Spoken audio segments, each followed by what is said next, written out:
Good morning, everyone. 1 hour of 4 to 3 coming up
Good morning, everyone. 1 hour of 4 to 3 coming up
From the Lucha Libre to the F1 Fiesta, welcome along to the Mexico City Grand Prix. The drivers know the rules. Time to get their elbows out around this 2.67 mile circuit for what is round 20 of the Formula One season in 2024.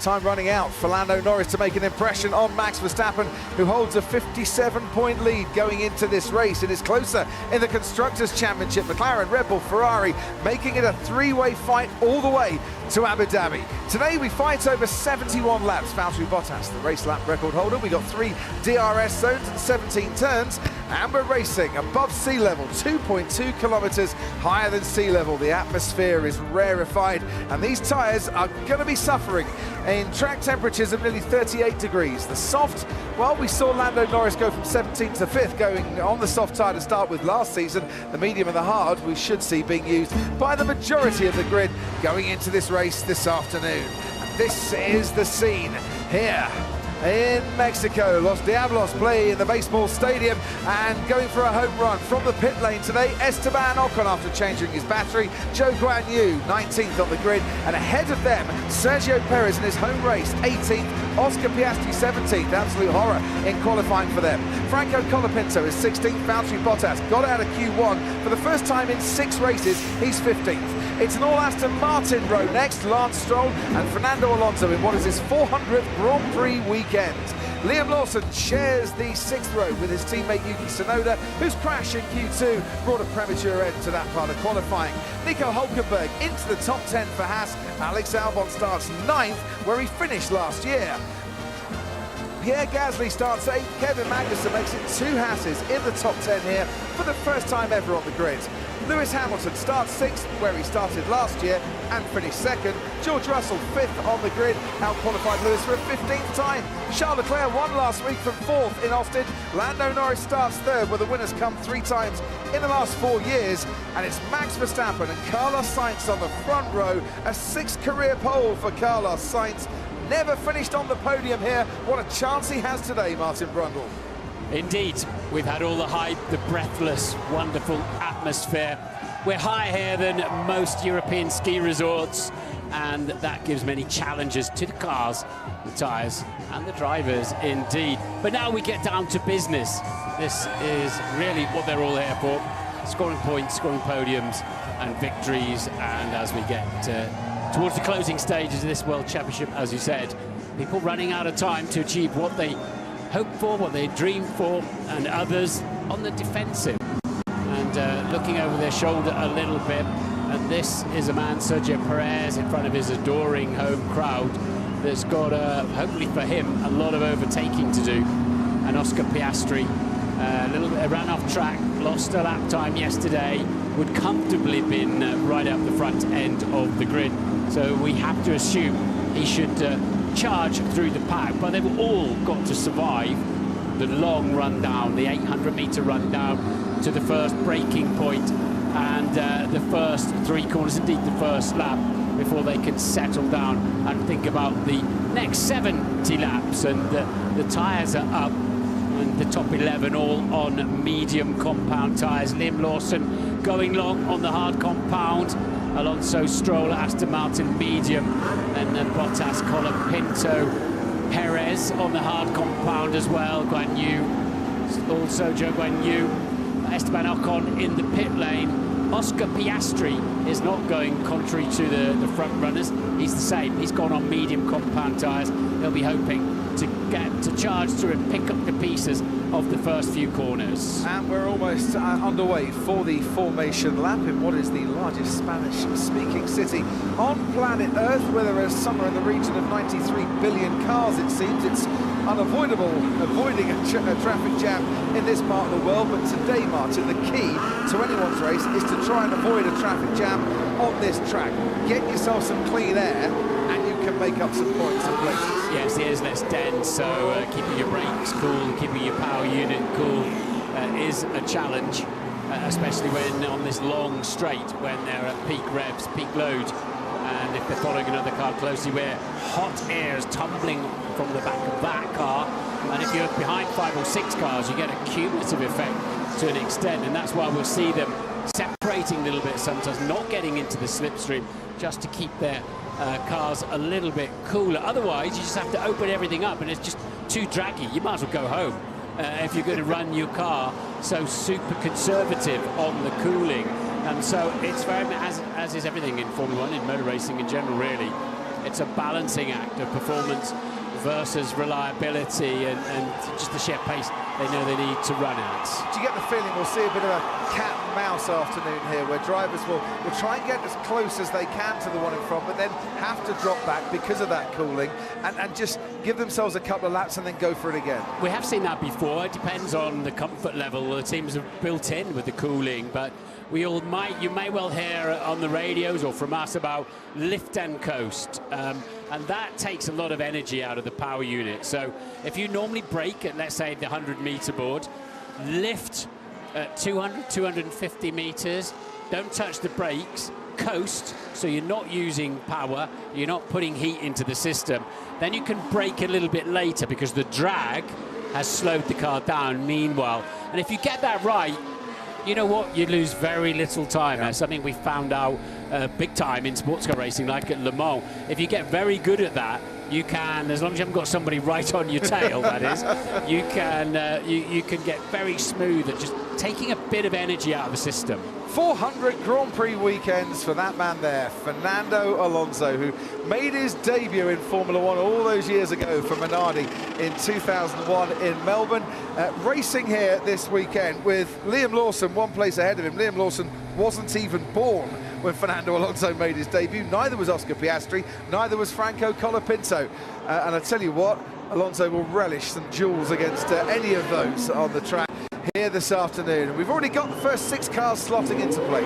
Yes, so 19 will start from the grid. Esteban Ocon had a new power unit and all the goodies that go with that. So he's confined to the pit lane, and at least he won't, well, he shouldn't be caught up in all the carbon fibre confetti of the first 3 turns. Sergio Perez just behind Oscar Piastri, waiting their turn to slot into the grid. Oscar Piastri ending his 100% run of Q3 appearances in 2024, and Sergio Perez out in Q1 here for the first time ever. They both need a good weekend for their respective teams. Zach Brown hoping for the best from his drivers. Ferrari pole here with Carlos Sainz, haven't won here since Alain Prost in 1990, hoping for another very successful weekend to add to the one in Austin that brought them right back into contention for the Constructors' Championship. We're ready to go in Mexico City. It's lights out and away we go. It is 760 meters down towards turn 1, and it's Max Verstappen and Carlos Sainz not going wheel to wheel because Verstappen has got slightly ahead. Lando Norris coming to join the party, as is Charles Leclerc. Verstappen has got the lead, and there goes the RB of Yuki Tsunoda as Carlos Sainz goes straight over on the grass and takes the lead, but will he have to give that place back? Verstappen second, Norris third, one of the RBs already out, and it looked like Yuki Tsunoda to me as Verstappen is given that place back by Carlos Sainz. Lando Norris in third, then comes Charles Leclerc going wide and battling wheel to wheel. Lewis Hamilton and George Russell. Hamilton got ahead of Russell. Alex Albon also going slowly. He may well have been caught up with Tsunoda in that first, well, it wasn't even the first corner, was it? Tsunoda says he's okay, and that's really good to hear because he was spinning around, and the safety car has been deployed. We went 9 races without seeing Bernd Maylander. We had an appearance from him in Austin last week, and like a London double-decker bus, we see him for a second weekend running. And somewhere in there, Hamilton has passed Russell in the 2 Mercedes. But yeah, he's crashed at the first corner eventually, but the incident happened before they actually got there. Some contact, there's sort of all the stuff you worry about heading down there, but Verstappen got a tremendous launch. Oh, Alex Albon, he got hit at the first corner last weekend, severely damaged his diffuser, and I think he got collected by Yuki Tsunoda, and he's out of this race too. That is dreadful luck for the man starting from 9th place and hoping for a points finish, and we can have a look at what happened here, Martin. Yeah, I'm just looking in the background to see where we'll look at that first. Yeah, so it was literally just contact in the middle of the pack. Oof. Oh, cameraman there had a bit of a shock. I think Tsunoda had got ahead of Albon, hadn't he? And then they made contact as Tsunoda tried to cut over to the right-hand side. I think it was pretty much 4 into 3, didn't go there.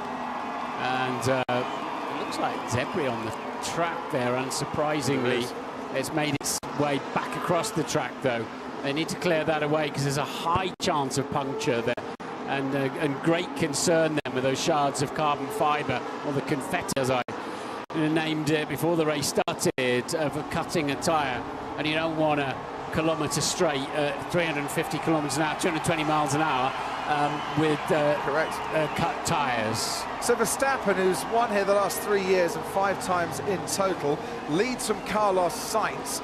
We mentioned Hamilton getting ahead of Russell, Hülkenberg making up places to 8th at the expense of Gasly, Lawson up into 10th. Lance Stroll has made his way up into 11th from 14th on the grid, is ahead of his teammate Fernando Alonso. Sergio Perez, fantastic start for Perez, up 5 places.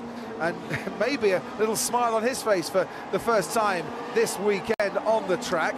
And Oscar Piastri, no movement from him, down in 17th. This could take a while to sort this out. Yeah, to get both those cars out of the way and clean the track up. You've got to get all that carbon fibre off the track at such a critical point. And this takes a huge amount of energy out of the power units, out of the tyres, and really frees the car up while they're on full tanks. Let's just see this start again. So Verstappen got a tremendous, the second phase of his start on the front of the grid there. So he's already taken the lead. Norris decides to tuck in behind Verstappen rather than going around the outside. And as they head down to the first corner, Verstappen's got the inside line. Let's just face that.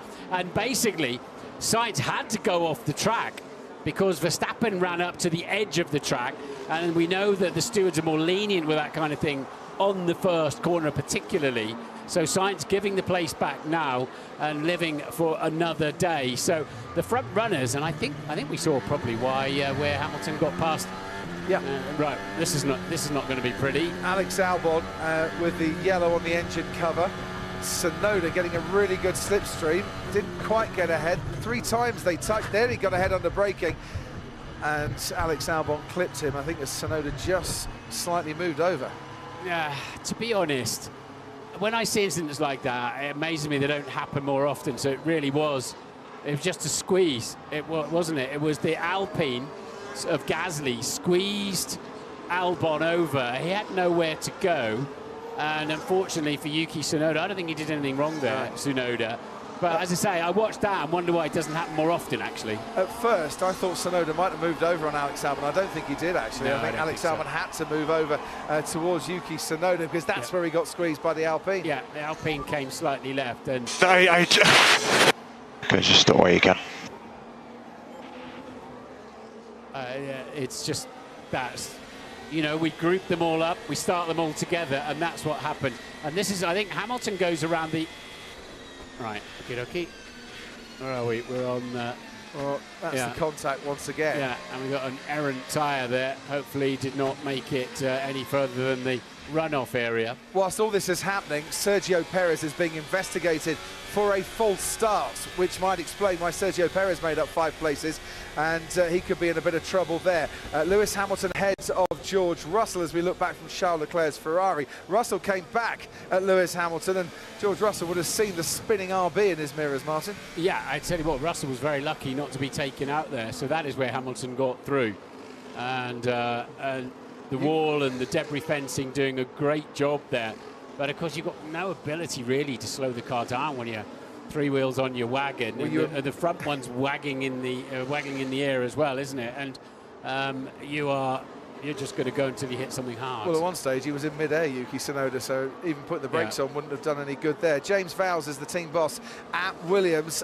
James on the pit wall for us at the moment. That hat is just so unlucky from what we've seen there, James. Yeah, I think I was listening in. Martin had it pretty much nailed. I think Alex was squeezed on both sides. There's nowhere to go. So Yuki didn't really do much wrong. There was just no room. Yeah, and very disappointing given the place that Alex had there. Points, I think, were a possibility. Franco Colapinto, though, is a man who likes to get some overtaking done, and he's already up into 14th. Yeah, exactly that. We've still got 2 cars in this race. Didn't get all right yesterday with Franco, but he's in a good position today. We're on the hard tyre, so's Perez, but I think he's being investigated for a jump start and then Lawson ahead. But I think the offset strategy today could pay off. Thanks, James. Yeah, James, Sergio Perez will get a penalty. He was way beyond his pit box. He's running in front of you at the moment.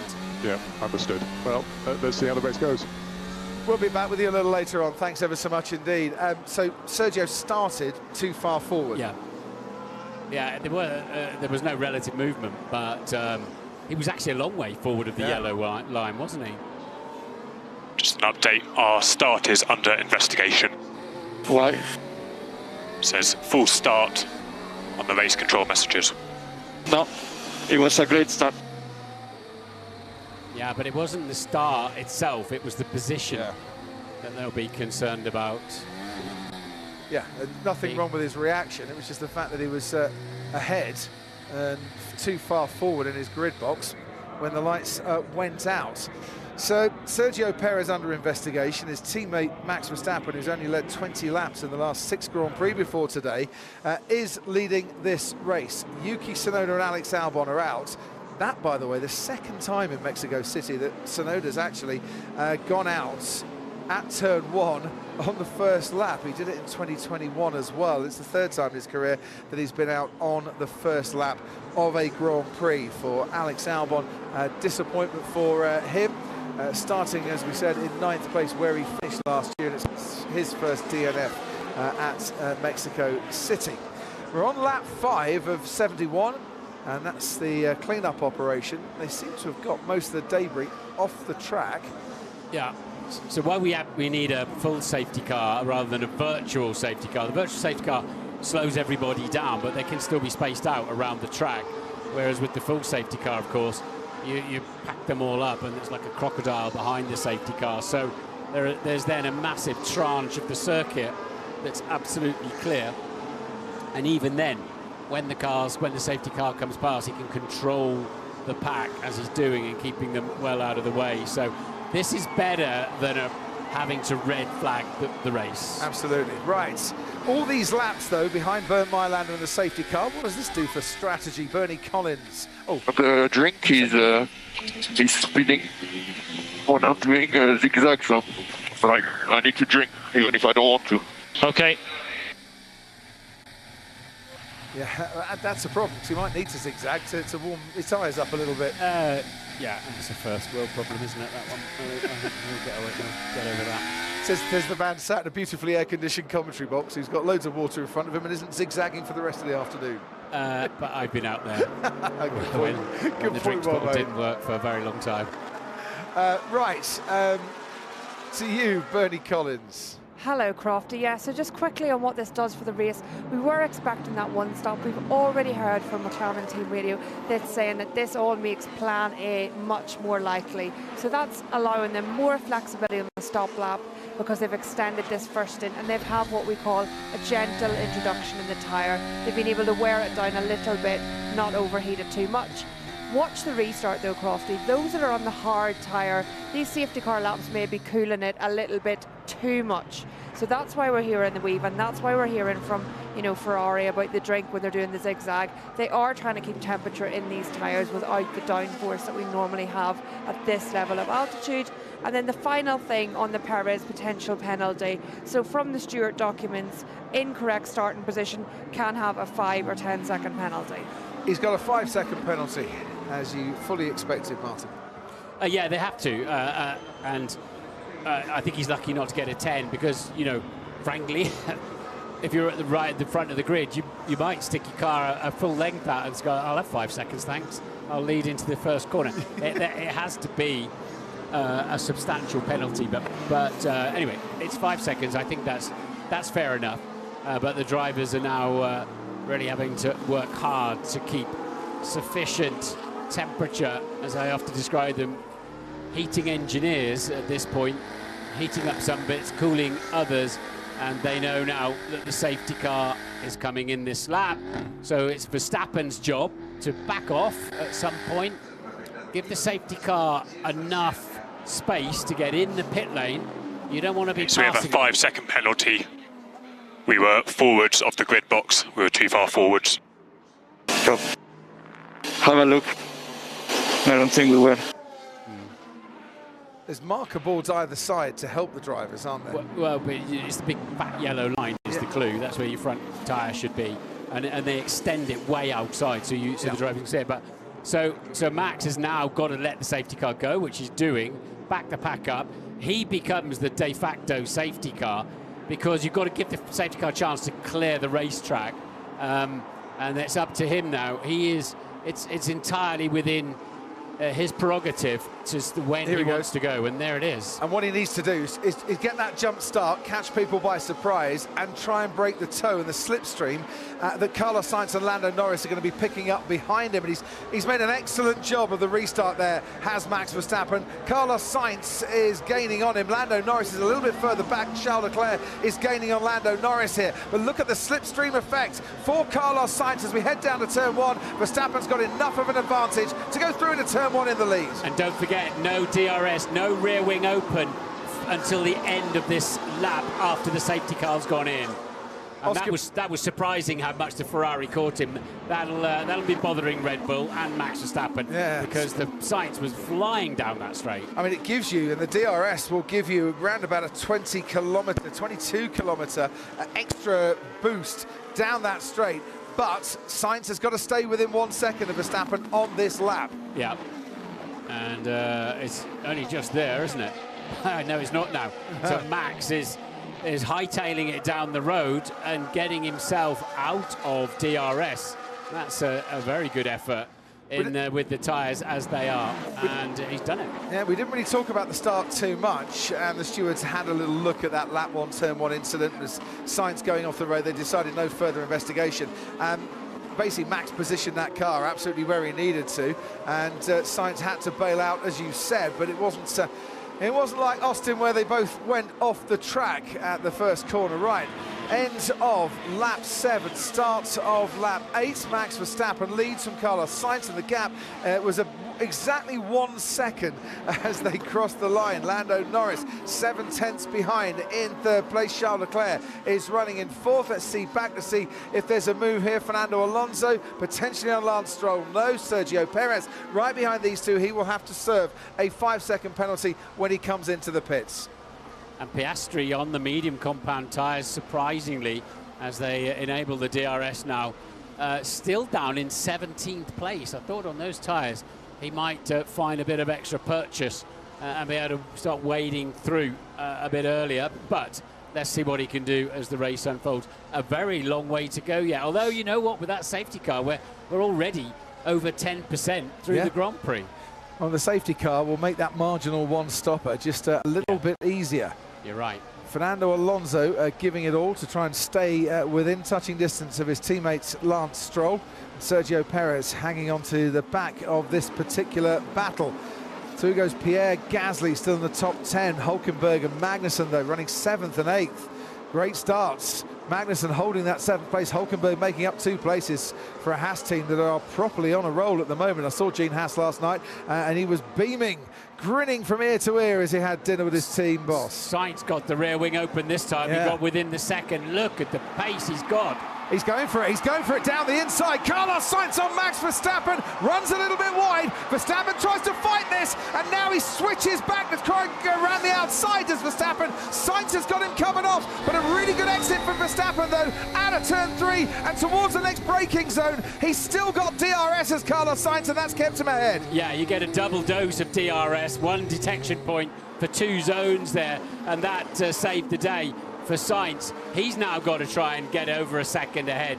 So Verstappen, feisty, but nothing you can do about that. That was it was a lunge, but a beautifully controlled one. They've shortened the DRS zone on the main straight by 75 metres this year. Made no difference to Carlos Sainz. Beautiful move. Goes a little bit deeper, I think, than he would have wanted to, but he kept the car absolutely where he needed to. Yes, and what he realised there was he was about to have a track limit infringement. Yeah. Doesn't want one of those early doors. That's why he turned back out of turn 2, and that slowed him down a little bit. But Verstappen all over his gearbox, heading into the pit straight once again. Yeah, the Red Bull's been very strong with Verstappen in that middle what sector. can I do with a M3 battery? What is this for stupid mode? I think that's when Sainz realised, I'm going to pass him. We saw the red lights flashing on the back of the Red Bull. Here comes Lando Norris this time on Max Verstappen, but Norris is just a little bit too far back. Did Verstappen use up too much energy defending against Sainz, and that left him vulnerable there? Yeah, I think Sainz realised the red lights were flashing on the back of the Red Bull. He was harvesting battery power, and I think that's when he thought, I'm going to have a go. Here goes Lando Norris, this time trying around the outside, and Max Verstappen covers him off, and for the second week running, Lando Norris has to go off the track. Now he's ahead of Max Verstappen. What do McLaren do here? Safe option, give that place back, but do they feel, once again, that Max Verstappen just forced Lando off the road? Either way, Verstappen is through, and they're both off the track again. Now this is really getting their elbows out, and Sainz could be under pressure here in this battle for the lead. It looked as if Norris was trying to let him through, and he drove him off the racetrack. And Charles Leclerc is through into second place. As we were watching Verstappen and Norris getting all argy-bargy here. Hey, I was ahead the whole way through the corner. This guy is dangerous. I just have to avoid a crash. It's the same as last time, mate. Yeah, we're on it, mate. I'll end up in a wall in a minute. Well, yeah. Lando Norris, I think, getting more aggressive this week, but still feeling that how can he fight against Max Verstappen when Verstappen just runs him off the road? That's Norris's feeling there. Lewis Hamilton gaining on Lando Norris, but his Sainz.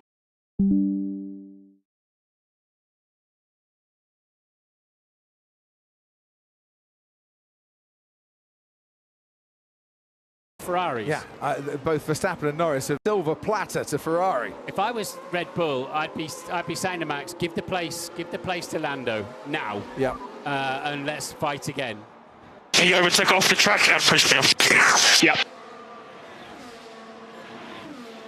But I don't think that's what they're saying at Red Bull, and certainly there doesn't seem to be any inference on the track. Verstappen's not slowing down here. Verstappen doesn't have DRS on the Ferrari. No. Because they've scampered off ahead. Yeah. Tell you what, Kevin Magnussen is sticking to the back of George Russell in the early stages here too. Russell's under pressure. Verstappen has also been noted for forcing another driver off the track. So you've got the turn 8 incident, and you might then have that next incident. Both have been noted. I think Red Bull should give that place back, otherwise they're probably going to get a 10-second penalty there as Perez comes past Lance Stroll, who's still ahead of Fernando Alonso, but Perez has now cleared both of the Aston Martins and moved himself up into 11th place. He has got a 5-second penalty, just to keep reminding you. And the stewards, Martin, are looking at that incident with Lando Norris and Max Verstappen. Yeah, they're looking at 2 now, aren't they? Sorry, yes, 2 have been reported, and the stewards are now actively looking. I can fully understand why Lando Norris feels the way he does. Yeah. In terms of playing devil's advocate and trying to be fair, did Max Verstappen think that Lando Norris was giving that place back, and is that why he tried to make the move there? I don't know. But I wondered if he was, but I think Lando was just positioning himself ready to turn into the corner. So the 2 Ferraris out in front, and Carlos Sainz isn't having it all his own way, I don't think, here, because Leclerc is sticking to him quite nicely, and we're on board now with Oscar Piastri, who's moved up into 16th place, but hasn't really been making the progress you'd have expected at the start of this race. Now Valtteri Bottas on the hard tyre has been passed, and he's up to 15th. And now Lando's already got 2 track limit strikes for that double incident with Max Verstappen, and they count. One more, he'll be getting a warning. That won't add to his mood at all. Carlos Sainz ahead, and then there's the incident. Verstappen and Norris. Shove, wasn't it? That was for me, that's unquestionable a shove. He'll say, look, I stay within track limits, and we've been talking about the apex and mirror position and what have you, but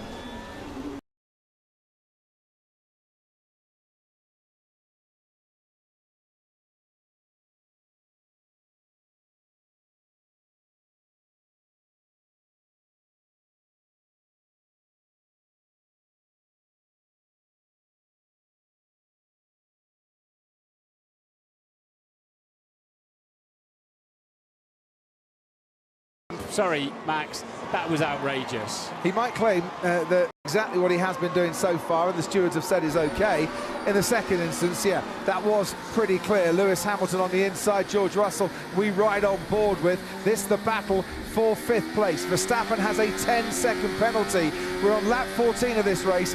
Both Red Bull drivers have time penalties in the race so far. Here comes George Russell. Hamilton wants him to go round the outside, and he's just a bit too far back to do that. But under braking, Russell really closes in. And this is 2 Mercedes, but both very different spec Mercedes. Hamilton's got all the new upgrades. Russell, as a result of the 2 crashes he's had in practice here and in qualifying in Austin, running a spec that goes as far back to Miami.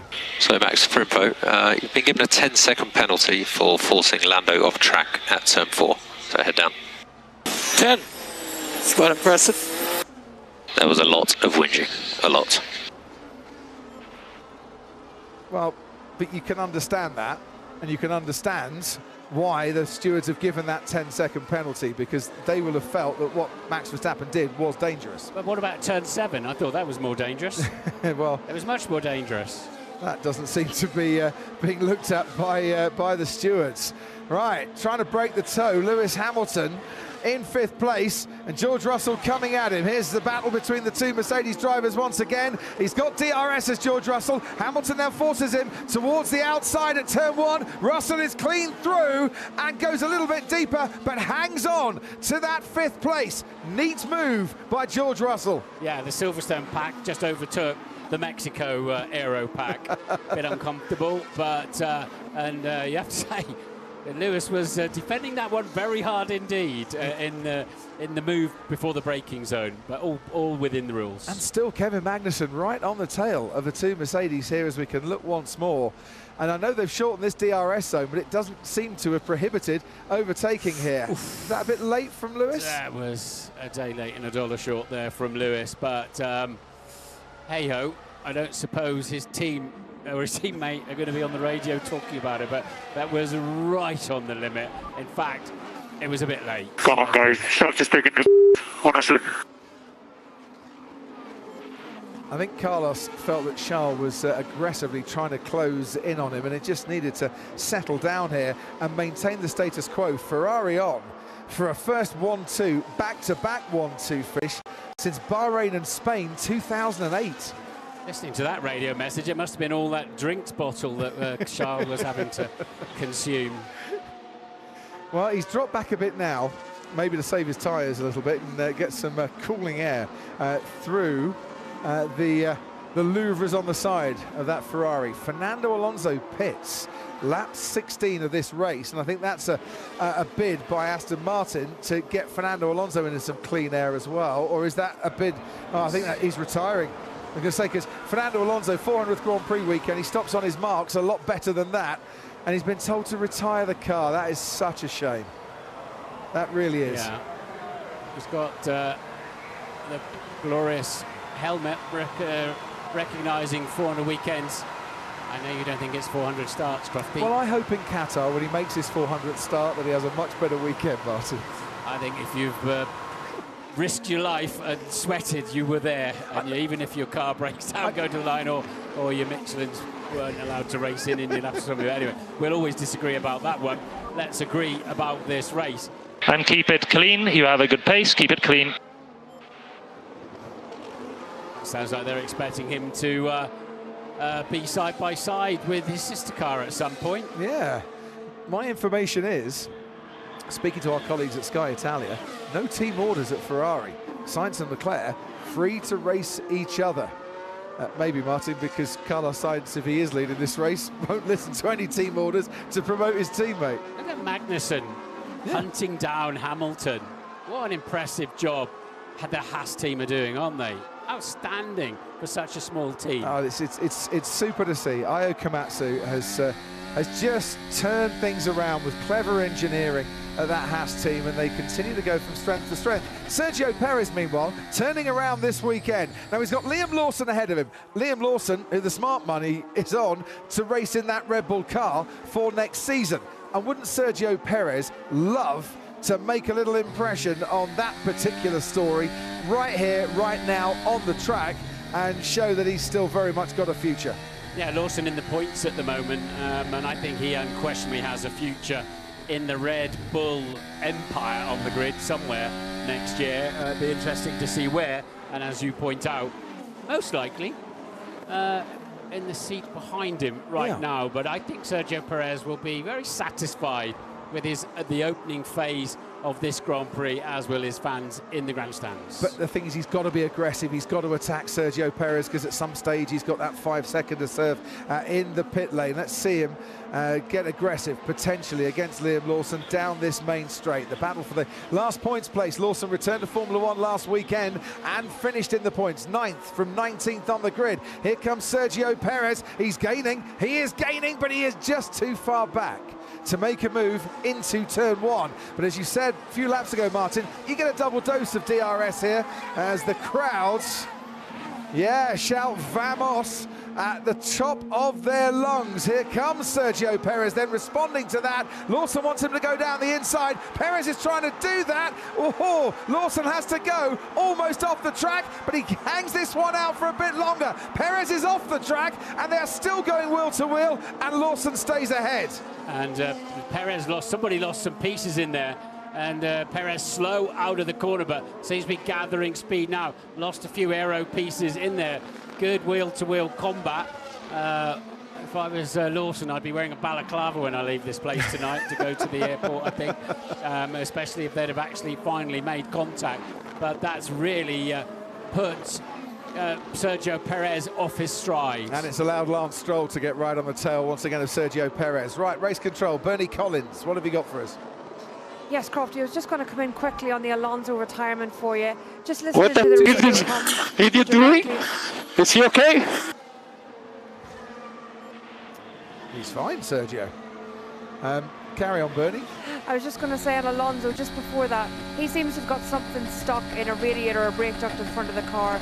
They're saying that it's getting too hot, they have a blockage, and that was the lead for the retirement. And that's his first official DNF of the season. Perez hangs on to 11th place. Lance Stroll was there on the scene, while Lance Stroll just biding his time a little bit to try and make a move at turn 11. Turn 4, I should say. Sergio Perez made the move on the last lap. This time, Lance Stroll goes off the track and comes back on wheel to wheel with the Red Bull. And Sergio Perez survives for another day. And if he felt that Liam Lawson was getting his elbows out a bit too much, did he then say, right, okay, I'll do the same thing to Lance Stroll? Meanwhile, while this has been happening, and this is big news for this race and in the Drivers' Championship, Max Verstappen, another 10-second penalty for leaving the track and gaining an advantage. Yeah, well, that was the big one, wasn't it? That was the second incident, and the one that, for me, and the Lawson-Perez incident's been noted as well.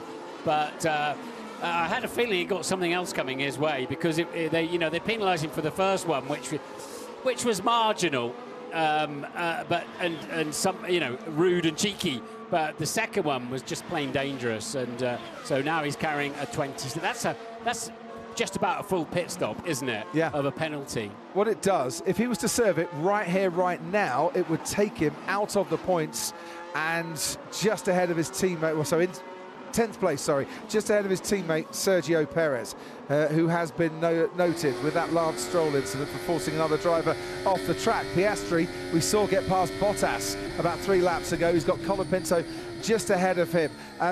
One thing I do know, Martin, Verstappen is going to be furious to get 2 penalties there.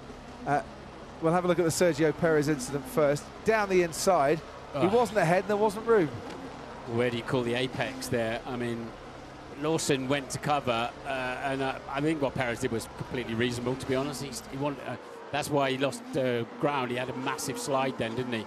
Yeah. So who was ahead at the apex? Is he serious? Loud and clear, we will review it. Done. Oh, look at that damage has come on the curb there from the floor, and maybe the diffuser of the Red Bull. And look at we can see the damage here on the side pods. Yeah, that'll affect the airflow, and it looks like he's had a good old nibble out of the underfloor as well. And then what about this one? Under braking, Lance Stroll is ahead. Perez comes back at him, and there's no room. It doesn't leave him a fair and reasonable width. So I've got a feeling Red Bull might take another 5 seconds for that penalty, or Perez in particular. Oh, Oscar Piastri is forced almost off the track and into the grass by Franco Colapinto. The two youngsters giving it large here for 12th place, and Piastri has got ahead of the Argentine, who's coming back at him, and they both got DRS here as they make their way down towards the next turn. Sergio Perez is into the pits. Piastri is ahead of Colapinto. So it's quite early for a pit stop with that safety car. Has Perez got a problem, or are they trying a different strategy? But I wonder if that hole in the side pod. Yeah, he's in and out. He's gone straight out again, has he? So it's an odd time to stop, isn't it? But he has to serve a penalty. Well, he had to serve a 5-second penalty while he was doing that. Are they just putting him into some clear air? Yeah, and I think they've adjusted the front wing as well, maybe to make up for that damage a bit. I tell you what, these drivers, Martin, they've spent long parts of this weekend looking at the rules, driver guidelines, driving standards guidelines, and they've been talking about it and discussing it, and maybe they all don't agree as to exactly how they should be doing it, because we're seeing a lot of incidents here that the stewards need to look at and have been looking at and have resulted in penalties. It's inevitable. So Verstappen now has a 20-second penalty. Wow. As head of the GPDA, I'm sure George Russell is fascinated by that. So yeah, it is. It's inevitable. The pack is so close now. And look how many different teams we got in the top 10, for example. Indeed, the top 11 if you get to Stroll. I think this kind of wheel-to-wheel action is going to test the regulations. You've got the International Sporting Code. You've got the sporting regulations.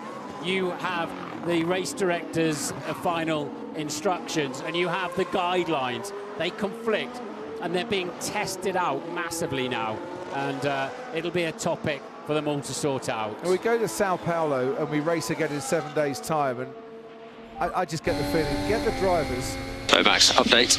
You've been given another 10-second time penalty. That's for leaving this track and gaining an advantage at turn 8. So, how about him then? Turn 4? That's fine then? Or that's a silly man?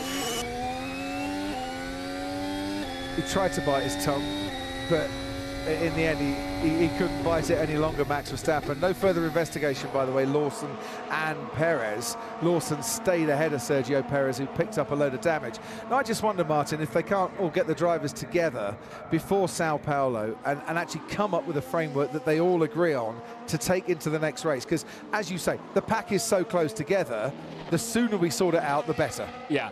It'll be 20 different opinions, but it's worth a try. Yeah, but give them 3 hours and then hopefully find a consensus on that one. And I think it is up to the drivers who, often say, we want our opinions consulted on this one and would like to be part of the decision-making process. And, it's up to the drivers to take on that responsibility. This, by the way, is the Oscar Piastri-Franco Colapinto move. Yeah. And that was close. And Franco Colapinto did very well to see that one coming. Very well indeed. Actually, that's a second one, isn't it?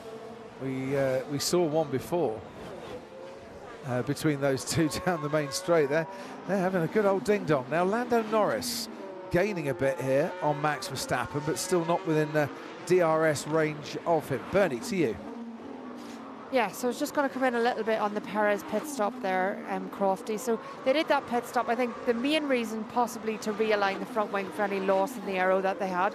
The second thing is, if there was another penalty coming, they've done that pit stop with just the 5 seconds rather than an even slower stop than would be the case. But because they started on the hard tyre, they've been forced onto a medium tyre.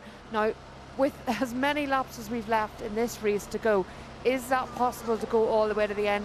Not sure, and that's why I think that many of the others below that top 10 mark haven't covered Perez, because they think it's too early to get a medium to the end. There goes Oscar Piastri ahead of Colapinto and now ahead of Lance Stroll and up into 11th place, making moves saving and nursing his tyres in the early stages. Piastri now on the fringes of the top 10, although he's got a fair way to go to get on par with Liam Lawson. Yeah, his race is becoming just coming alive now, isn't it, Oscar Piastri? We know he's got tremendous pace there. Norris will know that Verstappen has got a 20-second penalty, although he's now within DRS range, heading down the main straight, and we join him. Verstappen looks a long, long way ahead from there, though, doesn't he? Yeah, but don't forget, as you see the harvesting going on at the end of the straight, Lando Norris will have another blast of DRS on what is a shorter run down towards turn 4. So let's see what Lando Norris can do this time around at the corner where they made contact and where they got into a whole heap of doodah about 10 laps ago. Yeah, Lando needs to treat that Red Bull like the hind legs of a donkey, would be my advice right now. Does Lando just sit and wait, Martin, for Max to take his pit stop? My tyres are not holding on, guys. Really bad.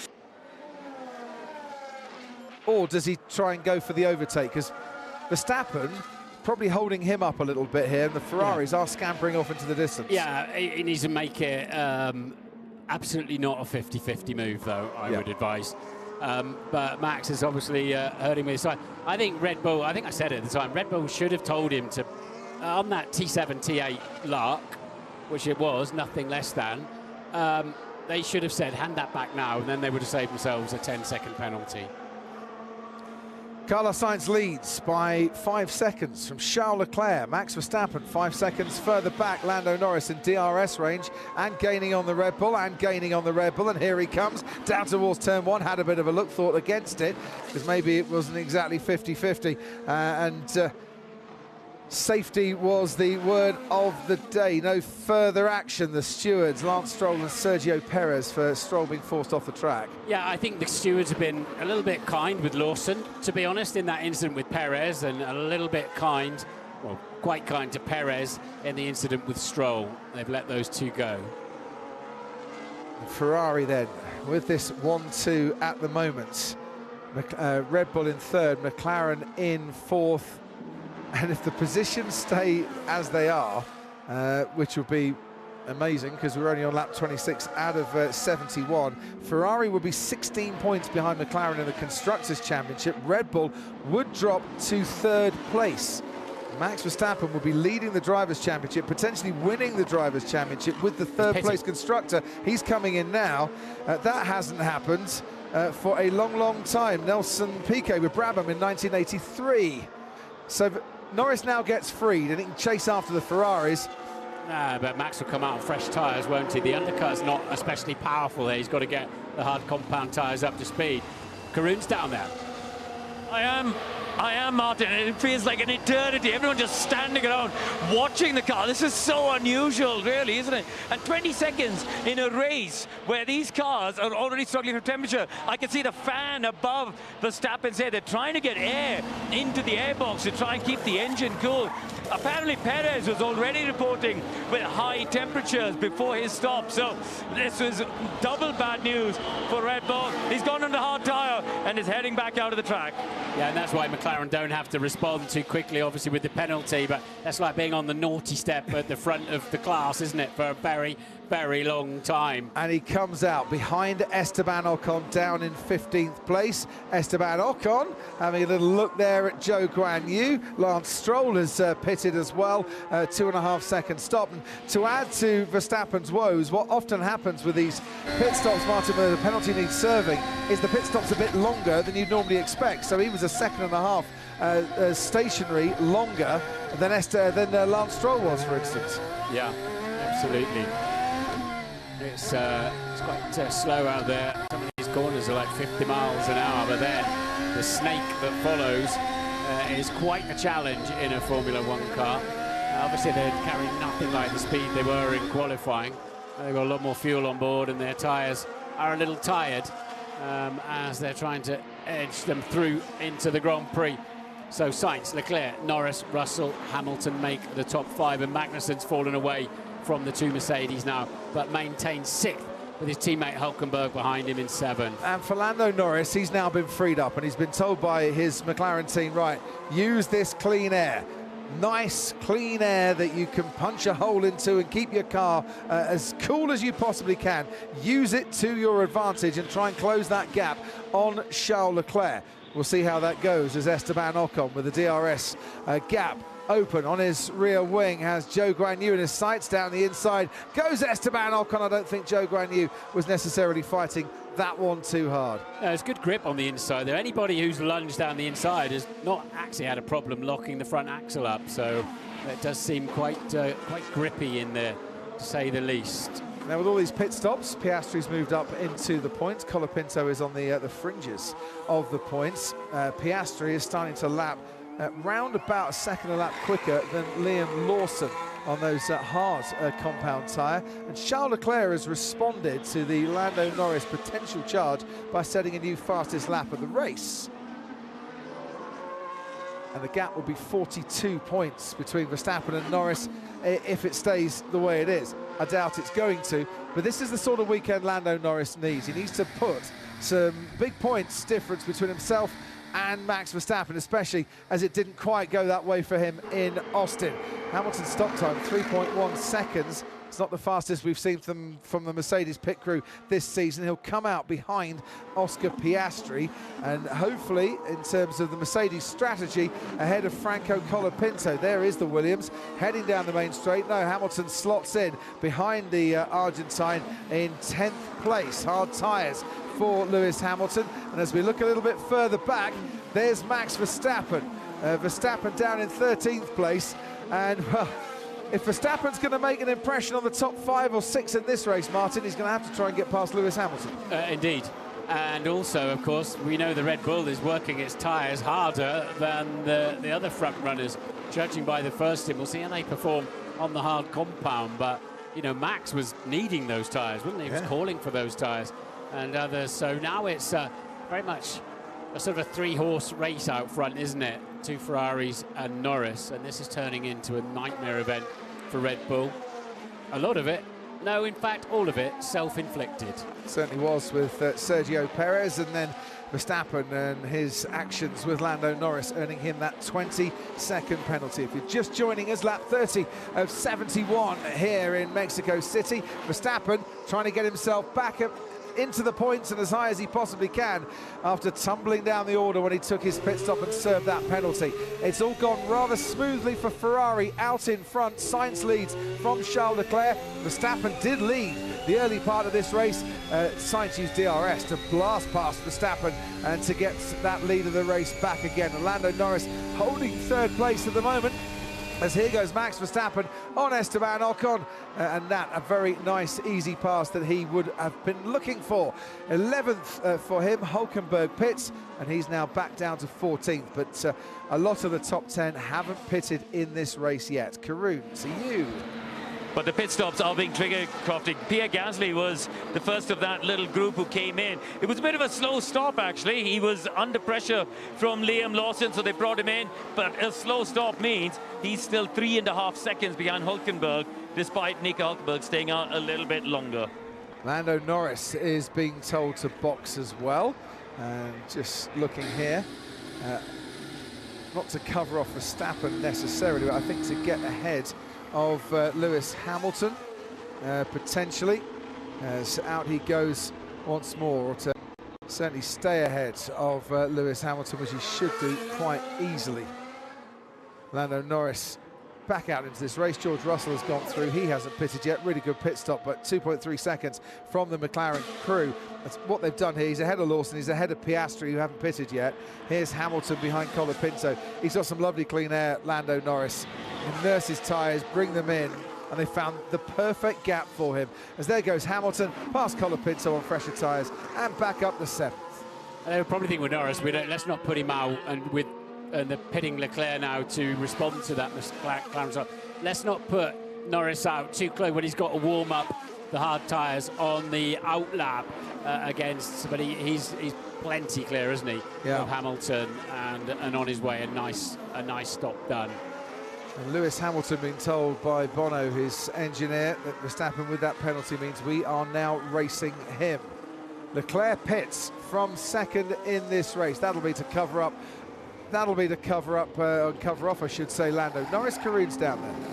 And a decent stop there for Ferrari onto the hard tyre, as we expect everyone else to do as well. So it was important to have that gap, wasn't it, Coffey, between the two Ferraris, so Sainz isn't under a risk here of an undercut, and they can comfortably carry on Leclerc's strategy as George Russell also pits for Mercedes. Thanks ever so much, Karoon. This Carlos Sainz first pole position since Singapore 2023. And he is comfortably holding this lead at the moment. And that was a race he led from start to finish as well, wasn't it? This one hasn't finished yet, but Sainz has been driving beautifully out front. He has, and eventually, well, his teammate Charles Leclerc second behind him. There goes Verstappen on Bottas. Verstappen makes the move up into to 9th place. Yeah, Max is going to get a decent haul of points here still, isn't he? He is. Lawson ahead of And box, Carlos box, speed confirmed box. One more lap, guys, come on, one more lap. He wants one more lap, but he's not getting one more lap. He is actually coming into the pits. Bernie Collins, why would he be wanting one more lap? Well, I think the drivers always want the maximum tyre that they can at the end of the race, Crofty. But just to comment a little bit on the Lawson, Piastri, Russell bunch that we've seen a few times on our screen, that's a real problem for Russell and Hamilton that have emerged behind Piastri and Lawson. Piastri and Lawson on the tyres that they started the race on, 31 laps old. McLaren already playing a little bit of the game with Lawson, trying to tell Piastri to box this lap, hoping that Lawson and box and free up clear air ahead of Piastri. Lawson and Williams a bit wise to that, haven't reacted so far. First time Liam Lawson's run in the top 6 of a Grand Prix as well. Piastri's under pressure here from George Russell, who's on much fresher tyres, because Russell has stopped in this race, and here he comes over the bumps. Piastri's got DRS though, that's helping him stay in the game a little bit longer here. And he might have some DRS to try and attack back at George Russell and maybe Liam Lawson down this next straight. Much better exit though from George Russell out of turn 3. Kevin Magnussen gets past Esteban Ocon up into 12th, and George Russell gets past Liam Lawson and up into the top 4, and that's going to frustrate him. Why would have missed? Surely we could have done 1-2 more laps more. It did feel that way for pretty much all of them, didn't it? Yeah. Out front. You know, we're not at half distance yet, and also you got less. You know, you really want to hang out there as long as you can in case you get lucky with a safety car.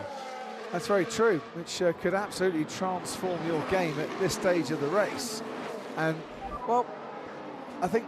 Mate, think about pulling me out of this. If I was Piastri, I'd want to be pulled out of this, to be fair, because this is not helping his race at all, because he's stuck right in the middle and everything's starting to overheat, but he's got another lap of it. Lewis Hamilton's going to be coming at him down the straight. Out in front, Charles Leclerc is round about 8.5 seconds behind Carlos Sainz. Here comes Lewis Hamilton, who's got the fastest lap of the race here. I tell you what, he fancied getting past Piastri, but the McLaren had DRS, and that couldn't happen. And Liam Lawson, kind of a cork in the bottle a little bit.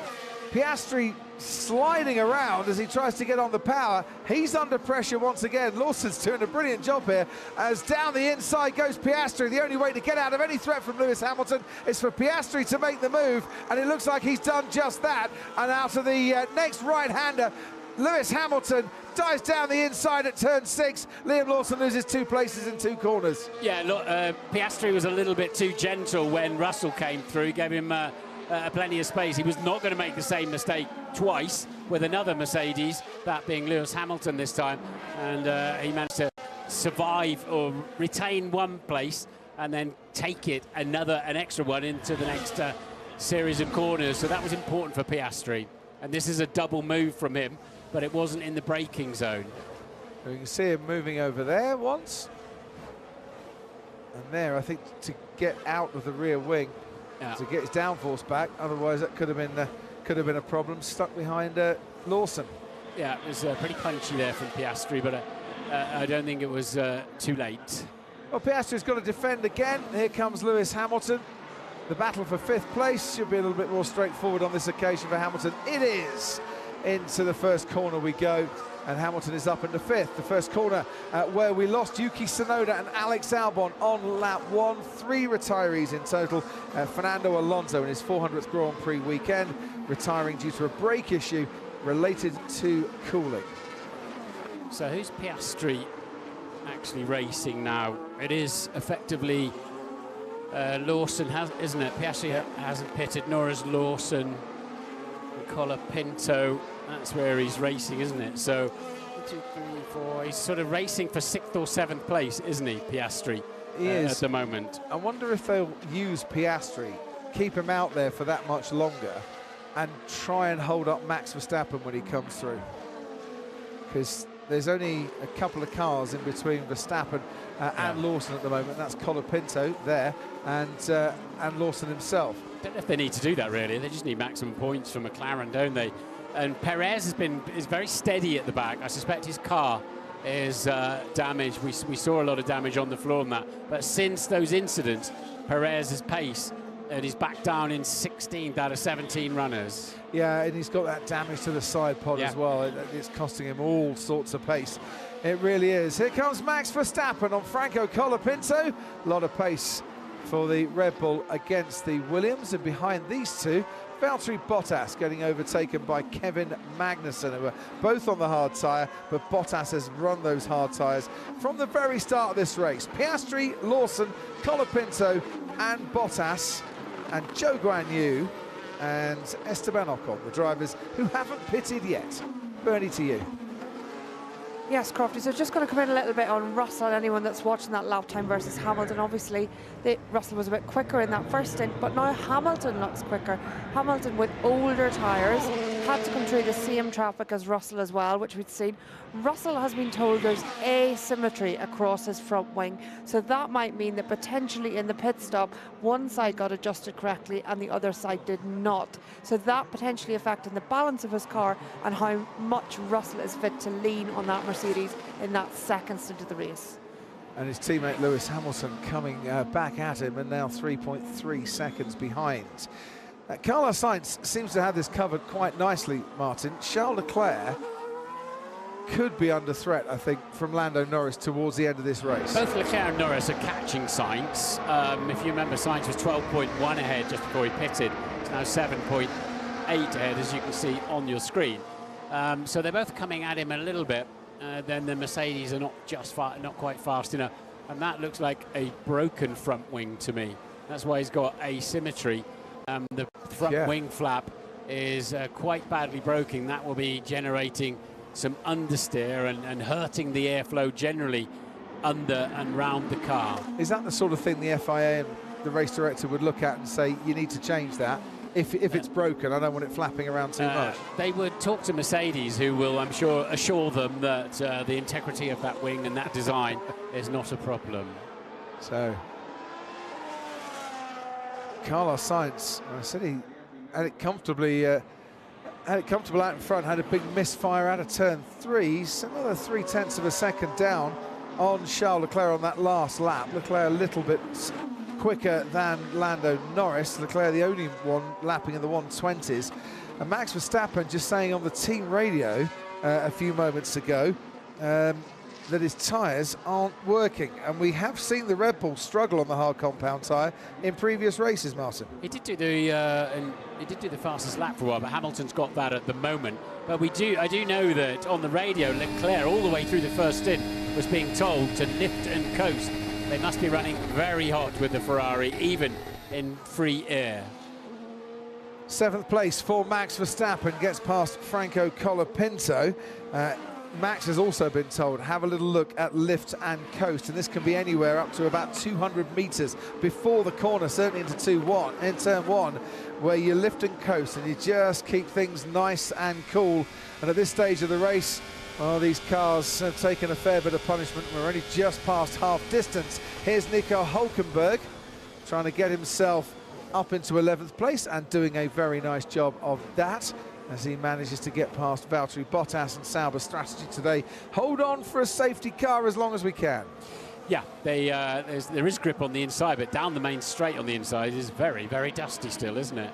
So Sainz then has picked the pace up a little bit, still slightly slower than Leclerc on the previous lap, and they dropped Norris a little bit. But I don't know if Norris has I don't know if McLaren have got the pace to really do anything about the two Ferraris, frankly. Yeah, but at the moment, that doesn't seem to be the case. Karun Chandok, down to you in the pits. Something is wrong with the steering wheel. Super strange. It gets stiff and goes soft, stiff, soft. Okay, copy that, Franco. We are checking. Care to comment? Yeah, that'll be the power steering system. Is obviously intermittent, and you are super sensitive to the load coming through the steering wheel. They're actually reasonably light on the steering, these cars, believe it or not. The energy going on inside isn't, but of the cockpit, but they're not unduly heavy on the steering. But you soon notice, especially if it's variable through a fast corner. Magnussen right on the back of Colapinto with his steering issues. Karun, down to you. Thanks, Rocky. I've just been down to Mercedes to look at that front, or ask about the front wing. They say structurally they have no concerns, and they think it should be okay. They're monitoring the pace, and so far Russell hasn't really dropped off, so they think it should be okay to carry on. Thanks ever so much. Piastri's coming into the pits, so McLaren not trying to use him to hold up Max Verstappen in any way, shape or form. Young Colapinto, he doesn't mind a car moving around. I've noticed that last weekend as well. He's really quite comfortable with a car moving as Piastri pits. I don't know, it doesn't seem to damage his tyres too much. And Lawson pits as well. So Piastri and Lawson into the pits they come, leaving Colapinto, the two Saubers and Esteban Ocon as the only ones that haven't visited the pit lane yet. Kevin Magnussen has got Colapinto in his sights. Down the inside he goes, and he takes 7th place. Great pit stop by the McLaren crew. 2 seconds for Oscar Piastri, who comes out behind Esteban Ocon in 13th. And given that Ocon and Bottas and Colapinto haven't stopped yet, points on definitely here for Oscar Piastri as Lance Stroll gets past Sergio Perez, who really does seem to be struggling a lot out there, and now has Liam Lawson right behind him, and we know what happened when those two got together last time round. Yeah, so what I think we're looking at now is potentially 6th for Verstappen and 7th at the end for Piastri. So it'll be a decent recovery, but who knows what else might happen between now and then. Lando Norris, you feel, for his championship chances, needs at least one more place. Yeah, if McLaren have got any more pace, I think they need to cruise up if they can and start putting. We keep hearing from Ferrari, lift and coast, lift and coast. McLaren, if they've got anything, need to go and put some pressure on them, because they're not at the moment. Is it me, Bernie Collins, or does it seem to be getting a bit cloudier out there as well? It's definitely getting cloudier, Crofty, and I've just been hearing some radio comms saying... it's getting really dark. Nothing going to hit the track at the moment, Max. He's listening to you as well, Crofty. Well, I'd be worried if I was doing 220 miles an hour on dry tyres down the straight. Well, and in order to preempt some of that discussion with their drivers, some drivers are being told that there is rain in the distance. I just had a look on the radar. It's about 30k away at the minute. Doesn't look likely to directly impact the race, but drivers will be starting to notice it closing in and will be starting to worry about these tyres, because these hards, if they've done 40 laps at the end of the race, if there's any dampness, it will be a real struggle to keep that car on track. Yeah, so watch out, and we'll keep an eye on the weather radar here. Sergio Perez and Liam Lawson, 16th and 17th currently at the moment, and Lawson has just pitted, which is why he's right down there. And Oscar Piastri is absolutely flying on his new set of hard compound tyres. The question a lot of people will be asking, Martin, is there too much of a gap between Piastri and Verstappen? Currently 20 seconds for Piastri to chase Verstappen down and maybe try and get him by the end of the race. If Verstappen's hurting his tyres, may possibly 20. I mean, Verstappen's 8, 9 tenths off the leaders at the moment. In fact, a full second on Leclerc and Norris. So it's not out of the question. That's the target now for the young Aussie, as he's got to make his way back through the pack now. This is the Alpine first up.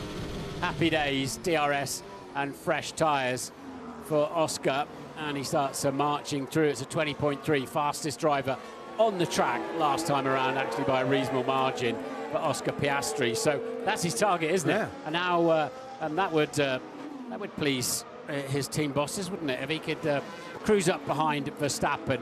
Verstappen, he's 8 seconds behind Hamilton. I've got very small range up on the visor. Copy. And this is where you really want a clear visor, and I'll guarantee none of them have got clear visors on. They'll all have heavily tinted ones from a very sunny start.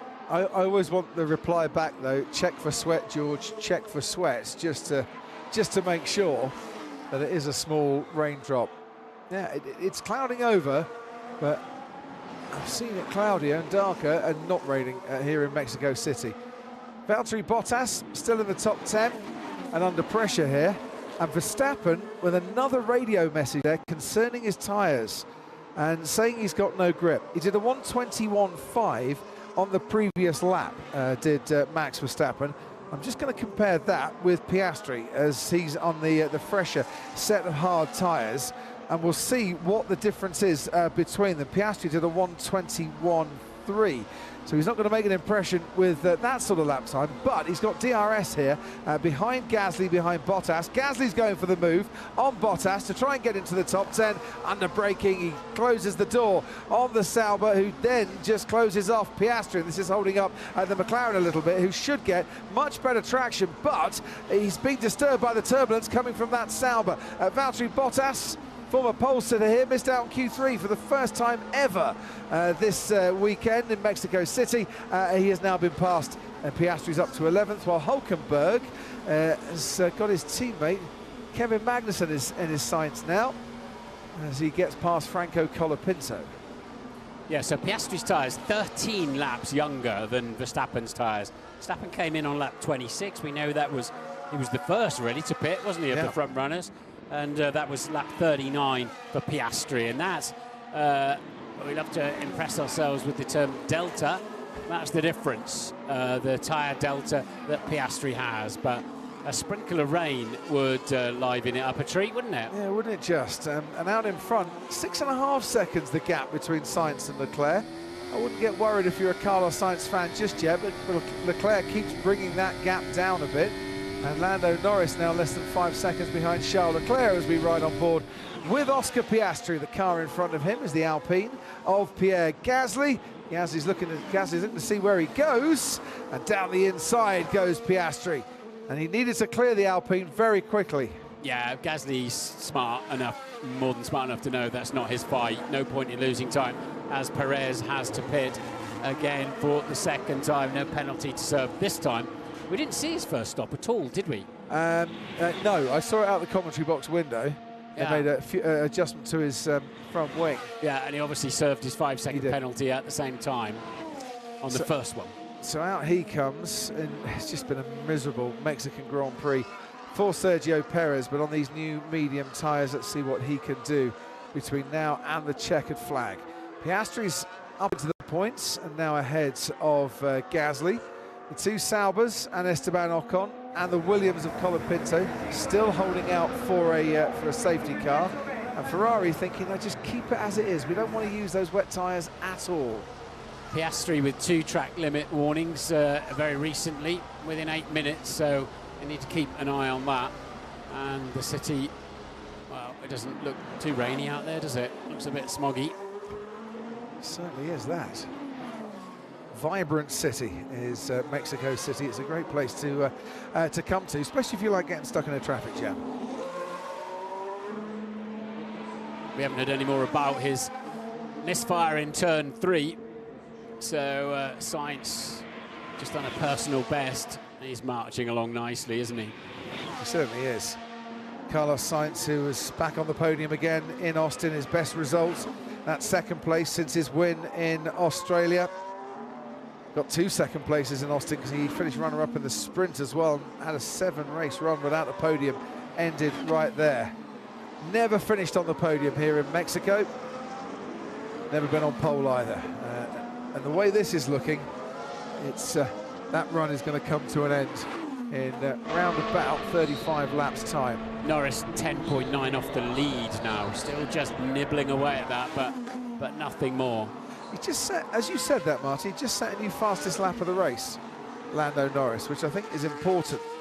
Now, whether Sergio Perez on a set of new mediums can take that off him or not, I don't know, because he's got that side pod damage and that floor damage as well, which is severely compromising his pace in this race. Yeah, it's an extra World Championship point for Norris at the moment, which they're taking away, aren't they? I don't understand that. I just do not understand why anybody that ain't broke don't fix it. I think we've got other things we need to fix before taking away fastest lap, which often gives us something to talk about at the end of a Grand Prix, doesn't it? Yeah, I spoke to a few people about it. Oh, well, it's just a gimmick, it didn't really work. And actually, I think it did, and I'd rather change my mind on it, because I wasn't quite sure when it first came in, but it has given us, you know, some last lap Lando moments as he takes the fastest lap. I love the cat and mouse of it at the end of a Grand Prix, and it's a 1 point, for goodness sake. It's what we're talking about. I had no problems with it at all, but we should miss that. Another fastest lap now for Norris, as we see Perez moving out of 17th place into 16th against Zhou Guanyu. Bernie. Yeah, I was just going to say, there's more and more discussion about rain, and Meteo France have usefully updated to say a chance of shower increasing in a bit, which is nice and vague.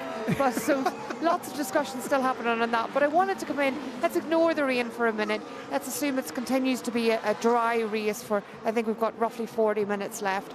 Norris, actually, if there's a safety car now, is in a very strong position. He has a 20-second gap back to Russell, so a free pit stop under a safety car, and he's a new set of medium, nicely toasting away in the garbage to put on in that situation. Ferrari, who are ahead of him, would have to second guess what he does, and likely if one of the Ferrari boxes, he'd stay out and gain the position and then have to try and hold on to it.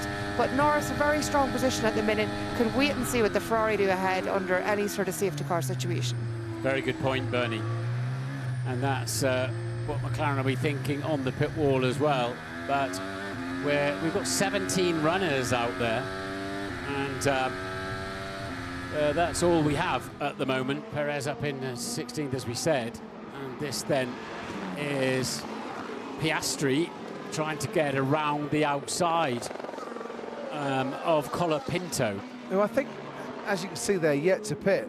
He's doing a pretty decent job. Yes, he's lapping in the 122s at the moment, but Ocon a 123 on the last lap, Bottas a 123 on the last lap. They haven't pitted either. Gasly has pitted, he did a 122 too as well. So hands up, Franco Colapinto, other than his total bad manners on the grid when he didn't want to speak to you, Martin, as finally gets to pit. He's doing a super job in that Williams. Yeah, it wasn't bad manners at all from Colapinto. He doesn't need to. Tongue in cheek. Yeah, obviously it'll have to be Colapinto if it's a Williams, because we sadly lost Alex Albon much earlier on, at the very beginning of the race. But oops, right rear, slow off. Which is a bit of a shame for him. Meanwhile, here comes Lance Stroll, getting past Esteban Ocon for 12th place. And Carlos Sainz is gaining on this particular battle at the moment, as Franco Colapinto comes out with Charles Leclerc neck and neck. So, George, we are free to race here. Just make sure we give each other room. And that's because Hamilton is now only 1.4 behind, having 1.1 up on the screen now, having gained a second last time around. And Liam Lawson is now ahead of Esteban Ocon and back up into to 13th place. Yeah, your race leader, Carlos Sainz, is almost on the rear wing of Esteban Ocon. Charles Leclerc has got past Colapinto. My opinion is that we are pushing too hard. Absolutely no need for the team. So call my teammate off, but I don't think Norris is far enough behind for any kind of action like that. It's just 4 seconds adrift now of Charles Leclerc, and they're going to catch, as Sainz is about to do. The three front runners are all going to catch a lot of traffic anytime soon. Yeah, and that could have a bearing, even though the traffic is obliged to get out of the way. It's just how quick they can get out of the way, and sometimes you can lose a couple of seconds picking your way through that. On board as we are though with Lewis Hamilton, who's running in 5th place, almost in DRS range of George Russell. Now, Hamilton has been running these tyres for 20 laps. Russell has been running these tyres for 17 laps. My opinion is that we are pushing too hard.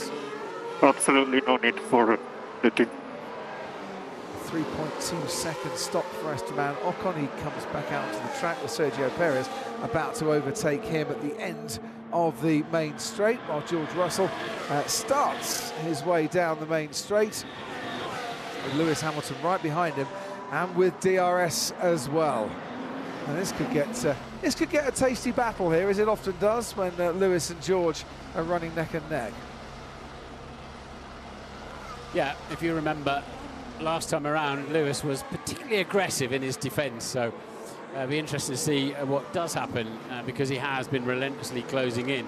And once again, because of the two big shunts George Russell's had in the last 2 weekends, he's on a Silverstone spec aerodynamic setup, and we know he's got the wobbly front wing to go with it. Yeah. And Lewis Hamilton on the Mexico spec, as it were. But the front wing looks like it's very much intact, doesn't it? But not generating the downforce it should be for George Russell. Someone will be making a complaint that it's flexing too much. Not sure they get much leeway from the FIA on that one. Valtteri Bottas finally pits, which means everyone now has visited the pit lane.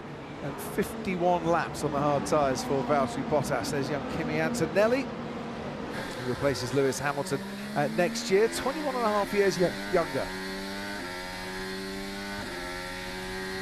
So let's have a look at this then. Hamilton in the slipstream with the DRS as well, and the car hitting the ground under maximum load, just under. George is obviously using his battery very defensively there to be able to defend against the same car with its rear wing open. But Hamilton again now gets a double dose of that. Will he have a look up the inside into turn 4? He's not close enough. Twice a winner here in Mexico City, Lewis Hamilton, and runner-up to Max Verstappen in the last 3 years. Verstappen round about 12 seconds further back down the road from this Mercedes battle, running his own race after that 20-second penalty. 2 lots of 10-second penalty for Max Verstappen. And I understand that there will be a meeting between the drivers and the stewards at the Qatar Grand Prix to thrash out the driving standards guidelines. I wonder if I'll have to wait until then.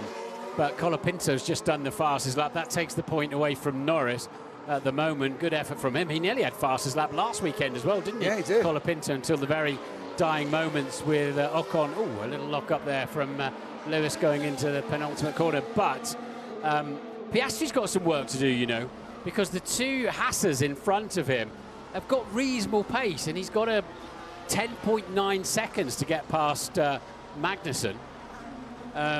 Yes, he has. He's got 10.9 to get up to that P7 against, and they're flying along quite nicely, Magnussen and Hülkenberg. Yeah, meanwhile, Piastri's teammate Lando Norris is now under 4 seconds behind Charles Leclerc. Just, as I say, picking your way through the back markers sometimes, you can lose a little bit of time, but to be honest, I don't think that is the issue that Leclerc has had, because he's been ahead of Colapinto ever since the Argentine came out of the pits. If Colapinto keeps doing laps like that, he'll catch Leclerc. Yeah. Second place man Leclerc, which will be interesting. Well, he's obliged. If he's got fresher tyres and he's got more pace, he's allowed to unlap himself on that one, and he might just drag Lando Norris along a bit, and Norris can use some DRS too. All ifs and buts and maybes. Let's look at this one. Lewis Hamilton still behind George Russell, and still the dark clouds hover overhead on this circuit as out of the Foro Sol come the two Mercedes. Great little battle, but they're half a minute off the lead. Yeah. So it's not been a stellar weekend for Merck, has it? And they had a lot of damage again, didn't they, with that George Russell crash in free practice. So is the DRS powerful enough for Lewis Hamilton on this occasion? He just seems a little bit closer, but not close enough once again to try and get past George Russell. The battle for 8th, you were mentioning this, Hülkenberg and Piastri is going to be right on the back of the Haas in a couple of laps is Oscar Piastri, given the pace he's currently got. Is Hamilton in a position to strike here? No, he's not. Yeah, Piastri's picked up his pace nicely, personal best as well. So that's the kind of pace he needs if he's going to sail past and have any thought of getting near Verstappen. He's got two Haasers to pass first. And 5 seconds the difference between Sainz and Leclerc, and Sainz not overly happy with the pace that the Ferraris are having to drive at, well, which is keeping them a nice buffer away currently. However, we're getting into that stage of the race now where all the drivers will be thinking about their tyres, their rear tyres specifically, and hoping, Martin, that it's got the grip they need to get them to the checkered flag. Yeah, because they all pitted relatively early, didn't they? And it'll be, I think, brake temperature will be the thing they're most concerned about. But of course, as you start losing the fuel, it helps the brakes, or using the fuel, I should say. Down the main straight we go again, and I dare say this time Lewis Hamilton is a little bit closer to George Russell. Is it close enough? You can see the marbles off the racing line. Hamilton pulls over to the right-hand side, off that racing line, just to give his teammate George Russell a sharp silver arrow full of that in that mirror, and to catch his attention a little bit more, which I'm sure it has been. Under braking, Hamilton a couple of car lengths too far back to make a move. It's surprising, isn't it, with the DRS open, that Hamilton's Merc is not comfortably faster down there with the slipstream as well. But clearly Russell is using his battery power in a very defensive way, and presumably Lewis now has to use his battery differently in an attacking way to make the difference. Carlos Sainz has cleared Stroll and Lawson, a couple of back markers. Leclerc is getting onto the tail end of those two, and then Norris behind Franco Colapinto, whose pace is still pretty good to be dragging Lando Norris along a bit here.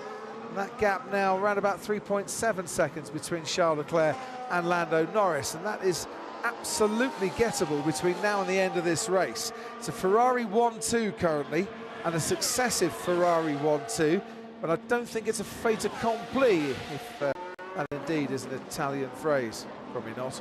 Here comes Lewis Hamilton with a DRS. Still not enough. Needs to be, I dare say, a couple of tenths closer to George Russell coming out of the final corner. Yeah, this is surprising me that, as I say, with DRS and slipstream, that he's got an identical power unit. George parks in the middle, leaves the car's width on the outside, all fair enough. Now, Lewis thinking about, I'll get a good exit and a run up the inside. They're having well, they mustn't have run into each other, but Verstappen's a dozen seconds behind and not catching. So it's not as if the team need to say, look, let Lewis through.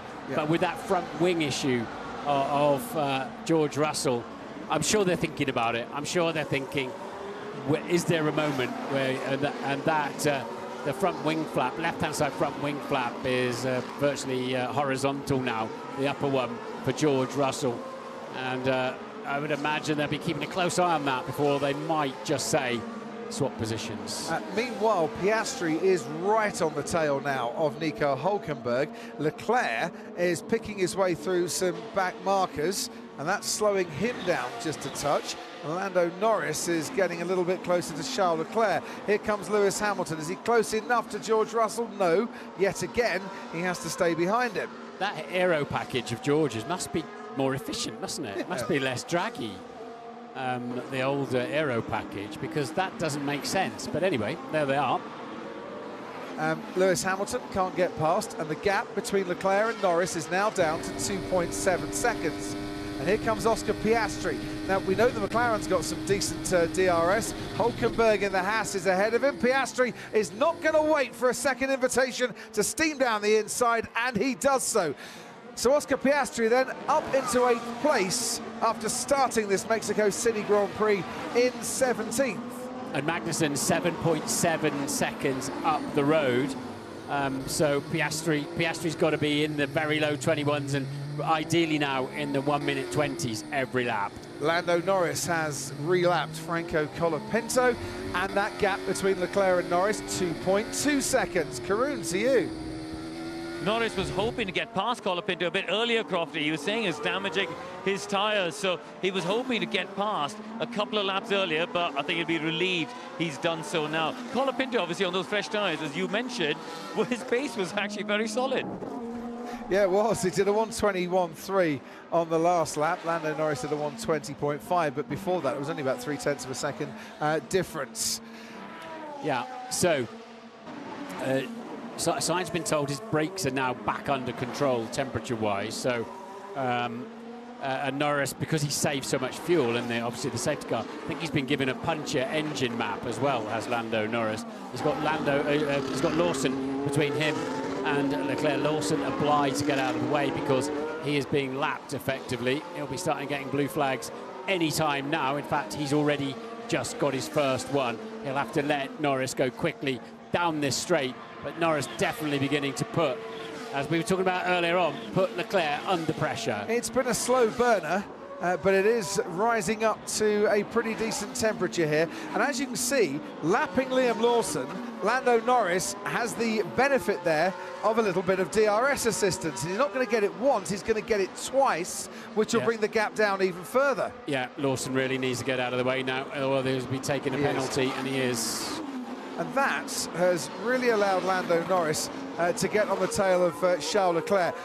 I think, sadly for Norris, he probably lost about 4/10, having to follow Lawson out of turn 2 and 3. Yeah. Lawson was looking all the way down the pit straight, waiting for him to go through and to yield, but decided to take the first chicane. Magnussen now does his own fastest lap of the race, with Piastri catching him. So back on board with Lewis Hamilton we go.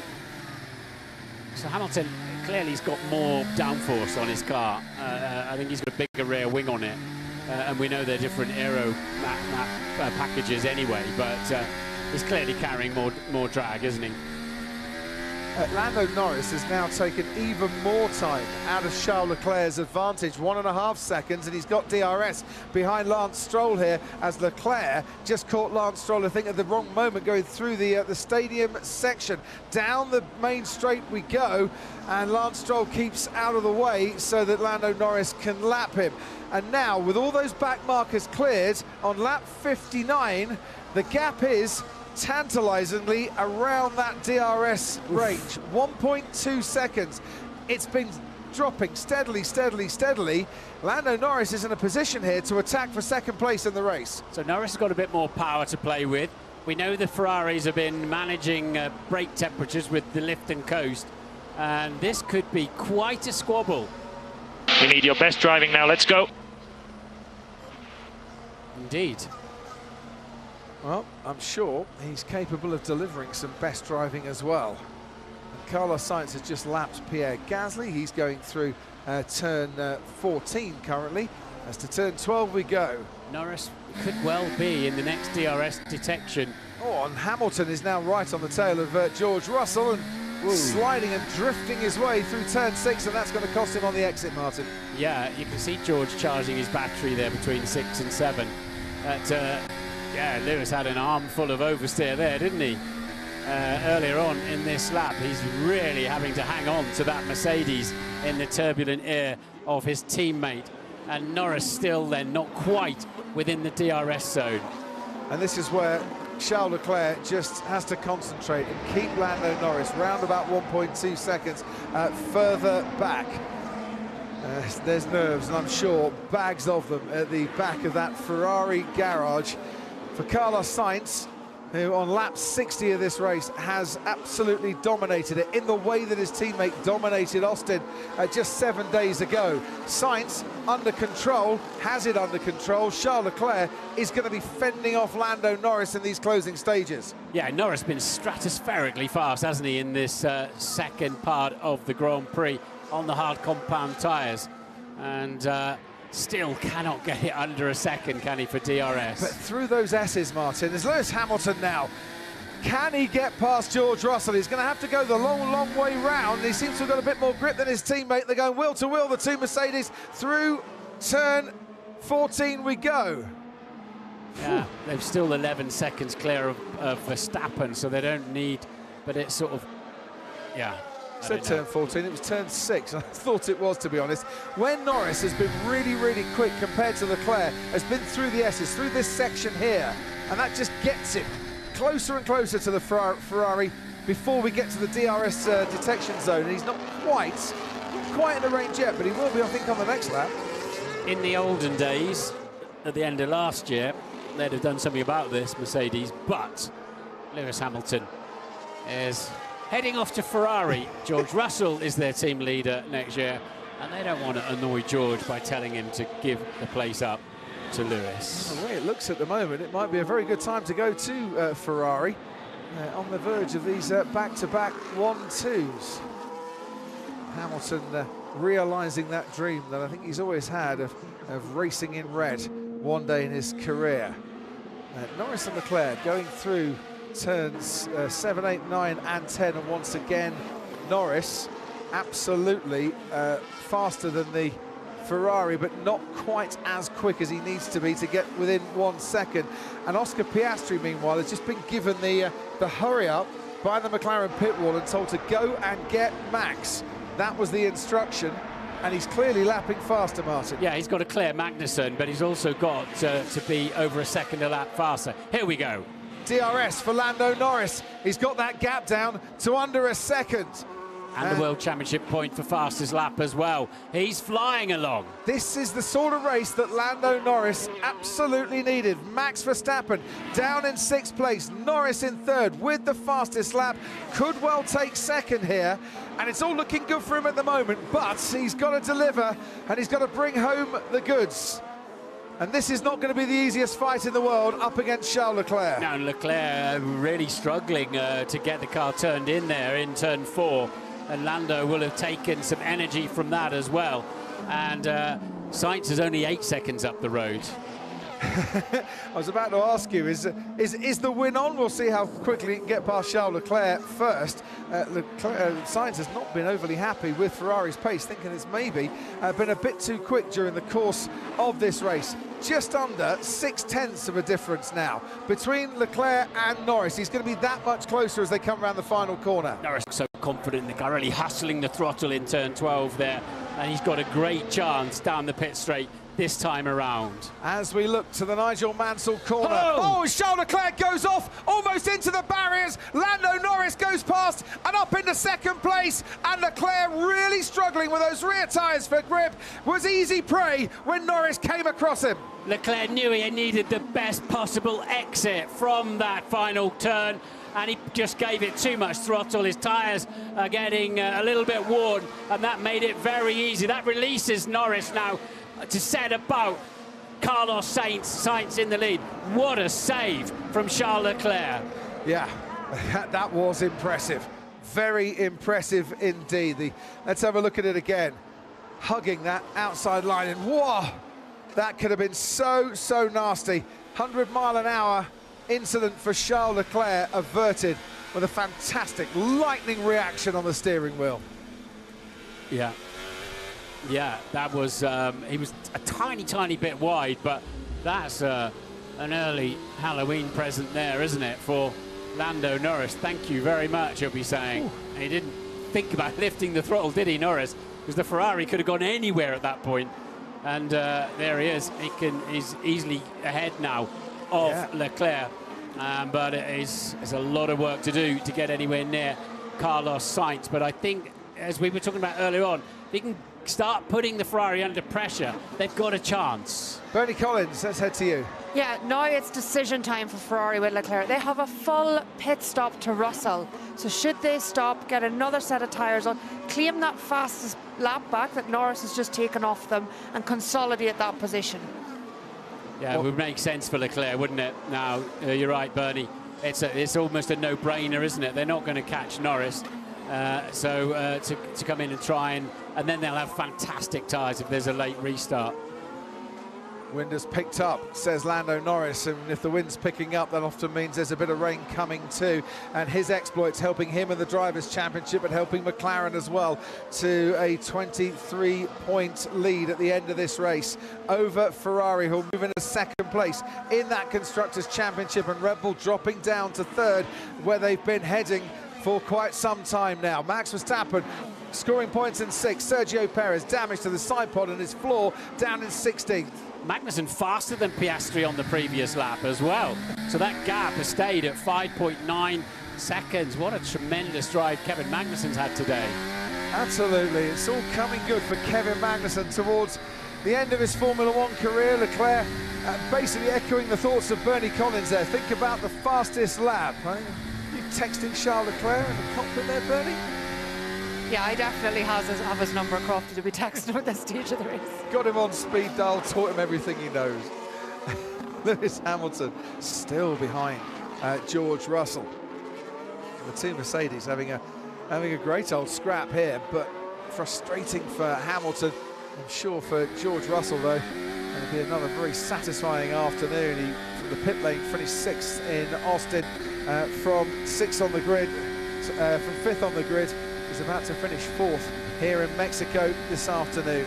Carlos Sainz seems to still have it under control, and in front as George Russell moves to the inside to cover off the threat of Lewis Hamilton, which was coming at him at a rate of 220 or so miles an hour. Hamilton over the curb, gets the car straightened up, gets the DRS benefit once again as we head now towards turn 4. Which way is he going to go? Russell wants him to go the long way round the outside. If he could have just got half a car length ahead, the inside line would have been there for Lewis Hamilton to try and claim that 4th place, but it's so frustrating for him as another lap goes by and another lap he has to sit in 5th. Cracky little race. Pity that's not for the lead in some respects, isn't it? That kind of action. But so Sainz 20.5, Norris 20.1 last time around.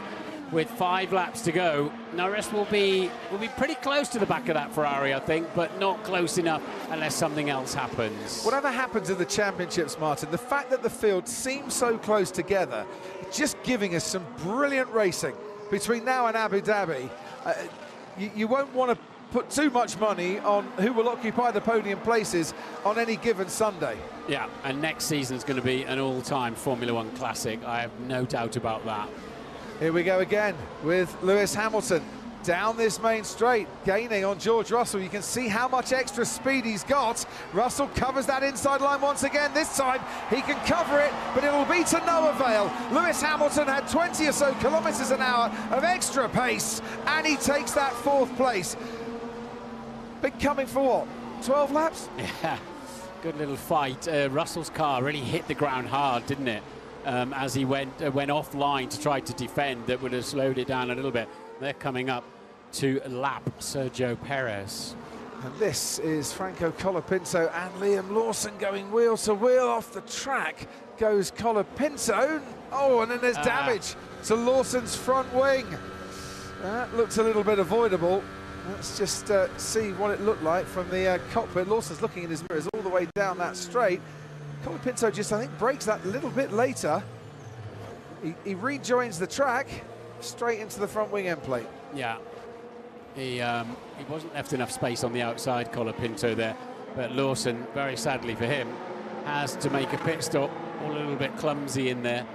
And Colapinto, you have to say, he's got some bravery, that lad, hasn't he? He doesn't hold back. And that's just rather ruined Liam Lawson's race. I honestly had nowhere to go. Which is a fair point. It's been noted by race control. Colapinto left the track, came straight back on and into the path of the RB. As you can see. Yeah, that's just one of those clumsy racing incidents, that bit. We'll have to talk about and look again at leaving the track and what have you. So sector 13 is slippery for some reason. Where might sector 13 be? I'll tell you in 2 seconds. Carlos Sainz crosses the line. The gap was about 7.5 seconds. 6.8 seconds as he crosses the line on this particular occasion. Sector 13 is just on the approach to the stadium, turn 12. Right. The mini Marshall sectors down there. You don't need to be slippery on the way into turn 12 because it's slippery enough at the best of times. So, yeah, if Norris keeps pumping in 19s, he's going to run out of laps. He's going to run out of time, isn't he? He's going to run out of time because it would be great to have a good old fight at the front for the win, wouldn't it? Absolutely. Bernie Collins, to you. Yeah, so just quickly, I wanted to come in, Crofty, at the Haas Championship position. You know, double points finish for them. Very, very strong. 8 points if it finishes as it is. Piastri's not closing at the rate you would expect. Very strong in their championship position against Aston Martin to try and close it down. They needed roughly 10 points a lap, so 8 in this one is vital for them. I wonder if it's not slippery. Yeah, that might be Debbie at turn 12. I agree with you, the same idiot. crash again. You watch the highlights later. Perez, Yeah, I'm watching it now. Perez, as you would expect, doesn't like Liam Lawson very much. No, it's Liam Lawson's front wing, isn't it? And he's Yeah. obviously watching it on a diamond screen is Sergio Perez down there in 15th. And I don't think Perez's view on Liam Lawson was helped by their little tussle earlier in this race. There's Lando Norris, 6 seconds, the gap. He's chasing down Rebecca Donaldson's partner, Carlos Sainz. He's chasing down one of his Bezzy mates. He's chasing down the man who he started the bromance with at McLaren.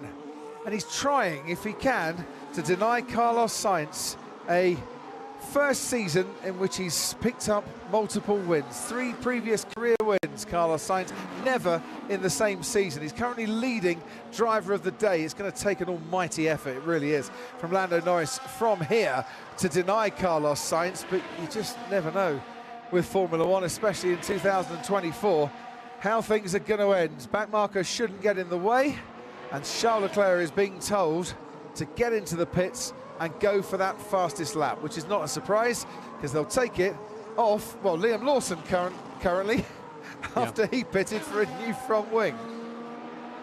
I say he's going to take off Lando Norris. No, Liam Lawson just set a new fastest lap. Yeah, so Leclerc's got a half a minute behind him. They can take a sensible pit stop and hope he doesn't have too much traffic and try to steal an extra World Championship point for the Ferrari team. It's down to 5.6 seconds now, but yeah, he'll not be anywhere near his gearbox at the end of this race. This is the only man to have won from pole position in the last 12 Grand Prix. It came in Zandvoort and it came in Singapore, and Carlos Sainz aiming to become the second driver in that time period to win from pole position.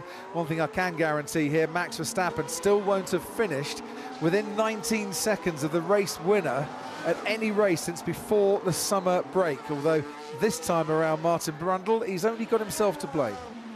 Yeah, I mean that, and so they're going to try and pit Perez, but he's got a damaged car to steal that fastest lap. I would have thought if Leclerc gets a clean lap, he should be the one to take it. But yeah, that super aggressive stuff from Max did not pay off today. Not on this particular occasion. Super speedy stop by the Red Bull crew. He'll come out onto the track, Sergio Perez, right there, ahead of Hulkenberg, who's down in 9th place, and ahead of Carlos Sainz, who's starting his now final lap of this race. Stewards are going to look at Liam Lawson and Franco Colapinto after the race, which has got about 2 and a bit miles to go, Martin Brundle. Indeed, Leclerc's got a completely clear lap in front of him, and so is Perez, actually. So it's a straight fight there in terms of who might get, but I put my money on Leclerc on that particular one with an undamaged car. So that's Sainz obviously way out front and beginning to lap further drivers, and he's got it covered now with Norris. Well, 7 days ago in Austin, he had to play second fiddle to his teammate Charles Leclerc. Ferrari brought home the 1-2. It's going to be a 1-3 today, but he's not playing second fiddle to anyone, is Carlos Sainz. This has been a brilliant performance from the Spaniard, who is well on his way to pick up another win in Formula One, his 4th career win and his 2nd in 2024. To add to the victory in Australia, he's going to add victory here in Mexico City. He's never been on the podium at this track before. He's never stood on the top step in this city. He's going to do that now. Carlos Sainz wins the Mexico City Grand Prix. Ferrari win for the 2nd time in a week. Lando Norris comes home to take 2nd place ahead of Charles Leclerc, going for the fastest lap on the final lap. But this has been a big swing in the Constructors' Championship today, and it might just be what Lando Norris needed in the Drivers' Championship too, to close up a bit more on Max Verstappen. Purple and purple Leclerc, is he going to do it, Martin? Yeah, he should do it easily, but we'll keep an eye on Perez behind him. So there is fastest lap of 1:18.336 for an extra point for him and Ferrari at the moment. And he's significantly faster than Perez in the And there's Carlos Sainz Sr., wonderful man, multiple World Rally champion, and he's seen his son drive the perfect Grand Prix. Lewis Hamilton comes home to take 4th place ahead of George Russell. Max Verstappen will finish in 6th place. Magnussen and Piastri dueling all the way to the line. Sergio Perez trying to get that fastest lap, and Red Bull need to take a point if they can off Ferrari here. Perez crosses the line. It is not the fastest lap of the race for him. Magnussen holds off Piastri. Hülkenberg holds off Gasly, who scores a point for Alpine. Stroll and Colapinto just outside the points in 11th and 12th. Ocon, Bottas, Joe Lawson and Perez.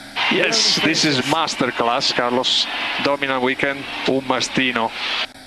Good job. Yes. Yes. Make a good weekend, Carlos. Thank you. Oh, this feels good. Oh, feels good. Thank you, guys. Forza Ferrari. Gracias, Mexico. I always feel he's been underrated, Carlo. I've been a supporter of his from the get-go. Yeah. I always feel he's never quite had the credibility he deserves. I mean, he's had a few crazy accidents here and there, but then all of them have. But, you know, when he gets the bit between his teeth, there's just no stopping him. And it was sensational in qualifying. And a bit of a scuffle down at the first corner with Verstappen, survived that, and then just controlled the race. But you have to say, if Norris hadn't been held up in the beginning by Verstappen, I think he would have been a lot closer to a victory.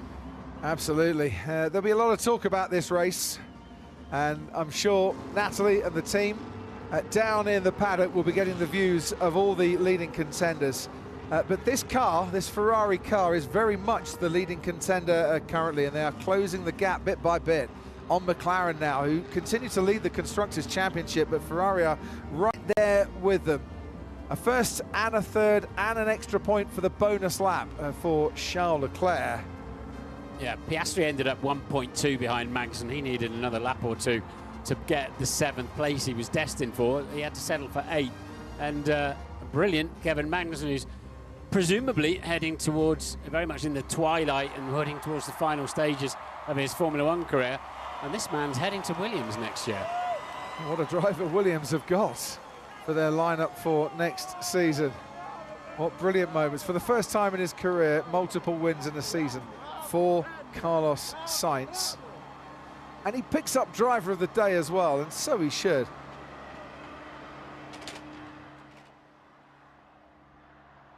Race winner, Carlos Sainz. Started first, finished first, second win of the season. Job's a good one. And I'm sure he will move on to Sao Paulo and will still be smiling when the plane touches down. Whether he and Charles Leclerc will be playing chess on the plane again, I have no idea. But it was checkmate sides for this afternoon. Yeah, and you have to, the Monaco friendship of Max Verstappen and Lando Norris is being severely tested, isn't it?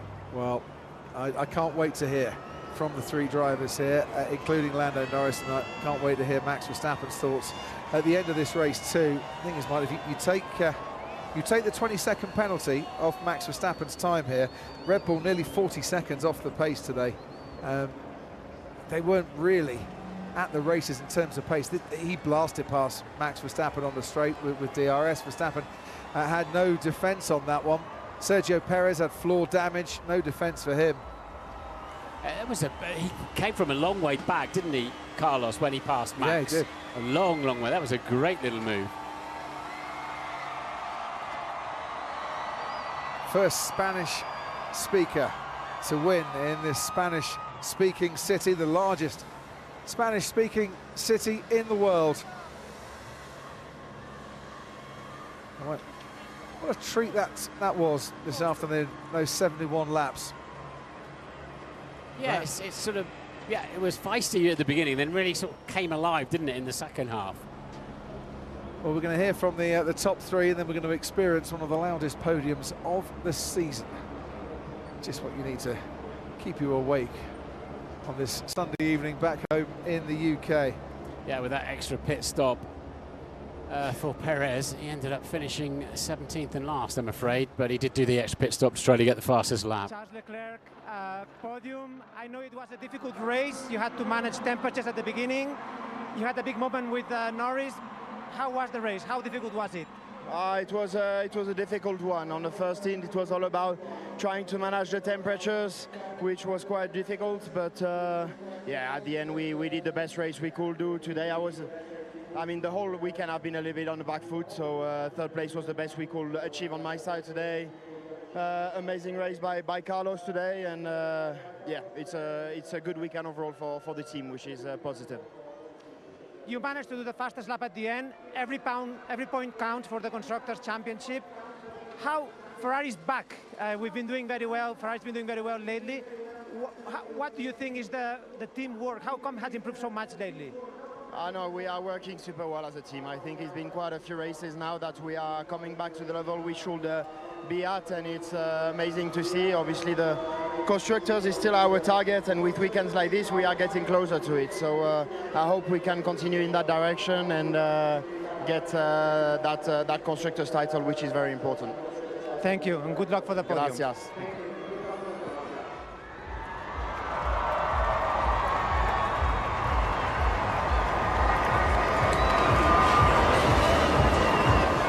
Lando, that was an eventful race, fighting with at the beginning with Max, then with Charles.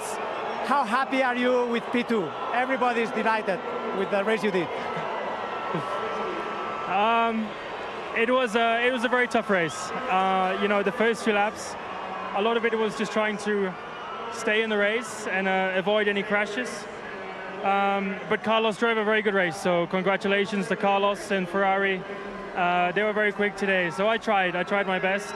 And a big thanks to all the fans. The fans make it very enjoyable here, so yeah, a big thank you to everyone.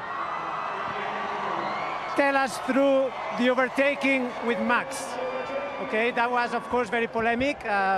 He got 2 penalties, but let us know from your car, you know, how did you prepare for that overtaking? Yeah, I mean, I knew what to expect. I didn't want to expect such a thing because I respect Max a lot as a driver, but I was ready to expect something like this, and this is yeah, not very clean driving in my opinion, but I avoided it, and it was a good race. And the championship hopes, I guess they are more open than ever. You got many points to Max. How is it looking for the next races? I just keep my head down, you know. I'm doing my best. We're doing a very good job as a team. I think today we were probably the quickest in the end. But we'll keep our head down. That's all I can do for now. We focus on ourselves, and we keep pushing. Well done. Well done.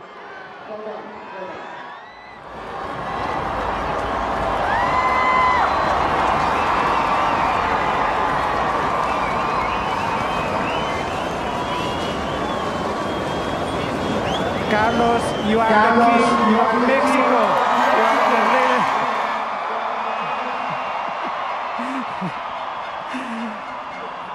Let us know how did it, I'm going to talk about the overtaking later on, but first, what is the feeling to be inside here with all those fans?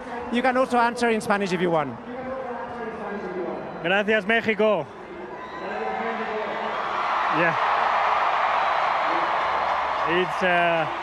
It's incredible. It's incredible to see this crowd. I've been feeling their support all week. I feel like I have a lot of fan base here in Mexico, and they've gave me, yeah, a lot of strength to do the weekend that I've done.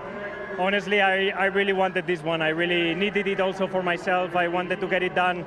I've been saying for a while I wanted one more win before leaving Ferrari, and to do it here in front of this mega crowd is incredible. Now 4 races left. I want to enjoy as much as possible, and if another one comes, I will go for it. You did such an amazing overtaking on Max. Tell us, how did you prepare that overtaking? How confident were you that you could succeed on it? I didn't prepare it, to be honest. I was just a bit annoyed at the start and having lost position to him. And I said I need to surprise him one way or another, because Max is super difficult to pass. He's proven it many, many times. And yeah, I was a bit far back, but I said I have nothing to lose. I'm just going to send one down the inside. And I've been very confident under breaking into turn 1 this weekend, and I knew I could make it. Last question in Spanish. hay muchos tifosis de Ferrari aquí en México, aparte de Checo, también luego por Ferrari.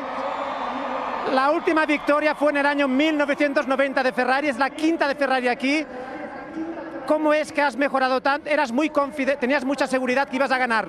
¿Cómo te sentías que ibas a ganar? ¿Cómo lo sabías? Sí, he notado todo el fin de semana que podía ser mi fin de semana.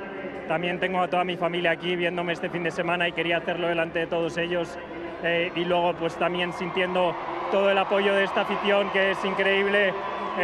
Si hubiese tenido que escoger un sitio para ganar una carrera más con Ferrari, hubiese sido México. Siempre me he sentido muy en casa aquí y conseguirlo es increíble, así que gracias a todos. Disfruta. What a weekend, what a day. From pole to podium and the top step, a nice smooth operation for Carlos. So Ferrari won 3, McLaren finishing 2-8.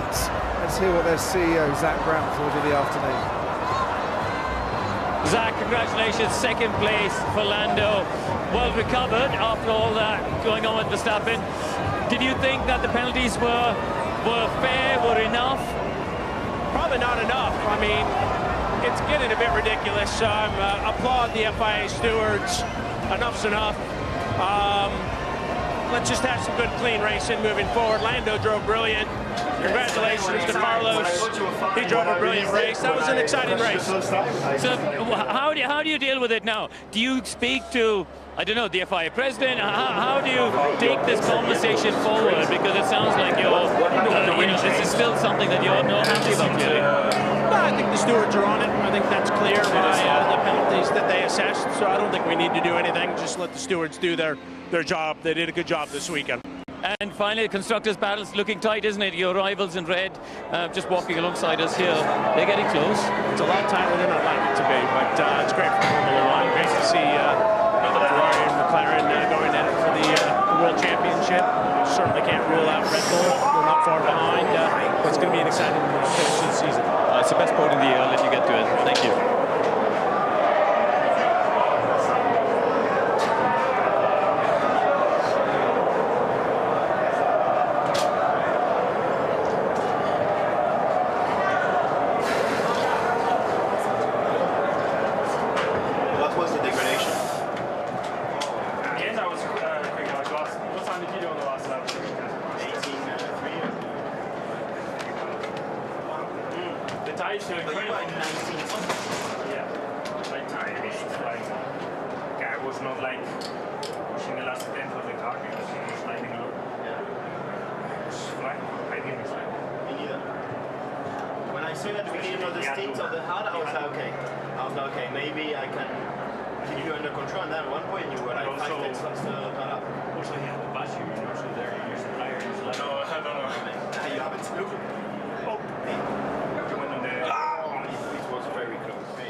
Charles Leclerc quite calm seeing that, Martin. That really was quite the save, wasn't it? And Lando Norris choosing not to make too much of a comment at the moment to his other drivers about the incidents with Max Verstappen.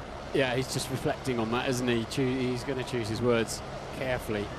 And it's too nice to call up until with a 10-second penalty for causing the collision. So, yeah. That was an interesting one. A lot to look at. A lot of different. As we said, the pack are so close all the way through now that we're going to have more and more of this, aren't we?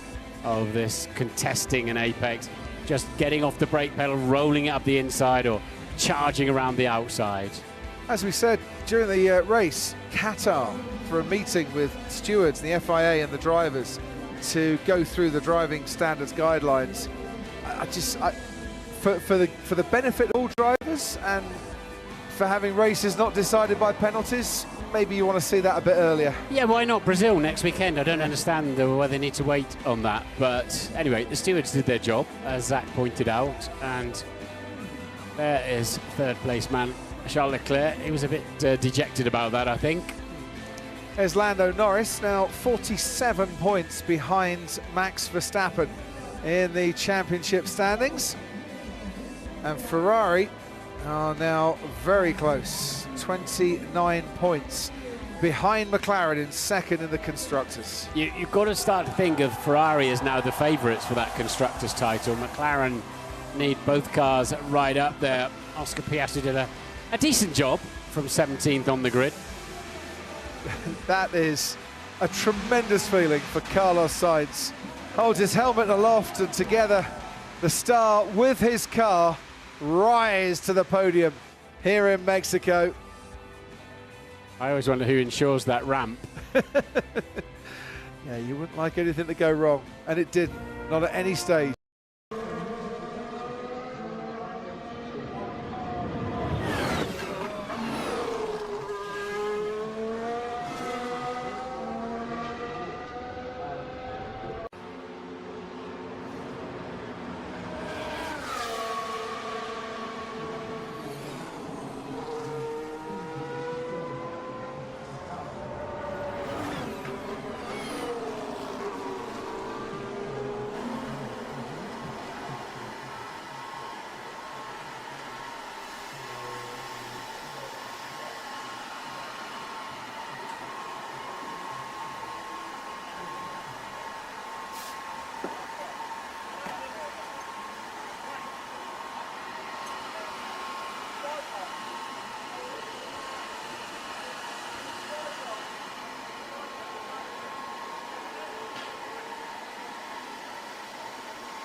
So, part two of the America's triple header, just like part one, goes to Ferrari, and here's another trophy to add to the Carlos Sainz collection. Yeah, and it means a lot to him, Martin, especially as he's the one that's making way for Lewis Hamilton. You know, and Ferrari are not going to turn down the chance to sign Lewis Hamilton, but he just wants to go out in style in the best way possible and show what he can do in this sport. Yeah, he's got another run at the front of a Formula One field, but he's just turning 30, isn't he, Carlos? Yep. So he's, with all the youngsters coming in, it's a shame for him to lose what is already his dream drive, but I'm sure he'll attack a Williams steering wheel with aggression as well, but it doesn't matter right now.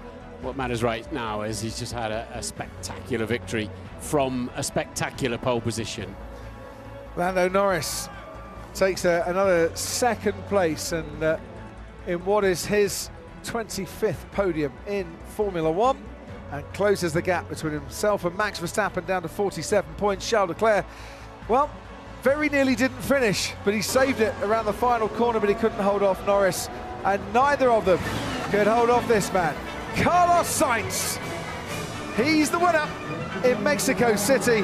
Ferrari coming on strong in this closing final quarter of this brilliant 2024 season.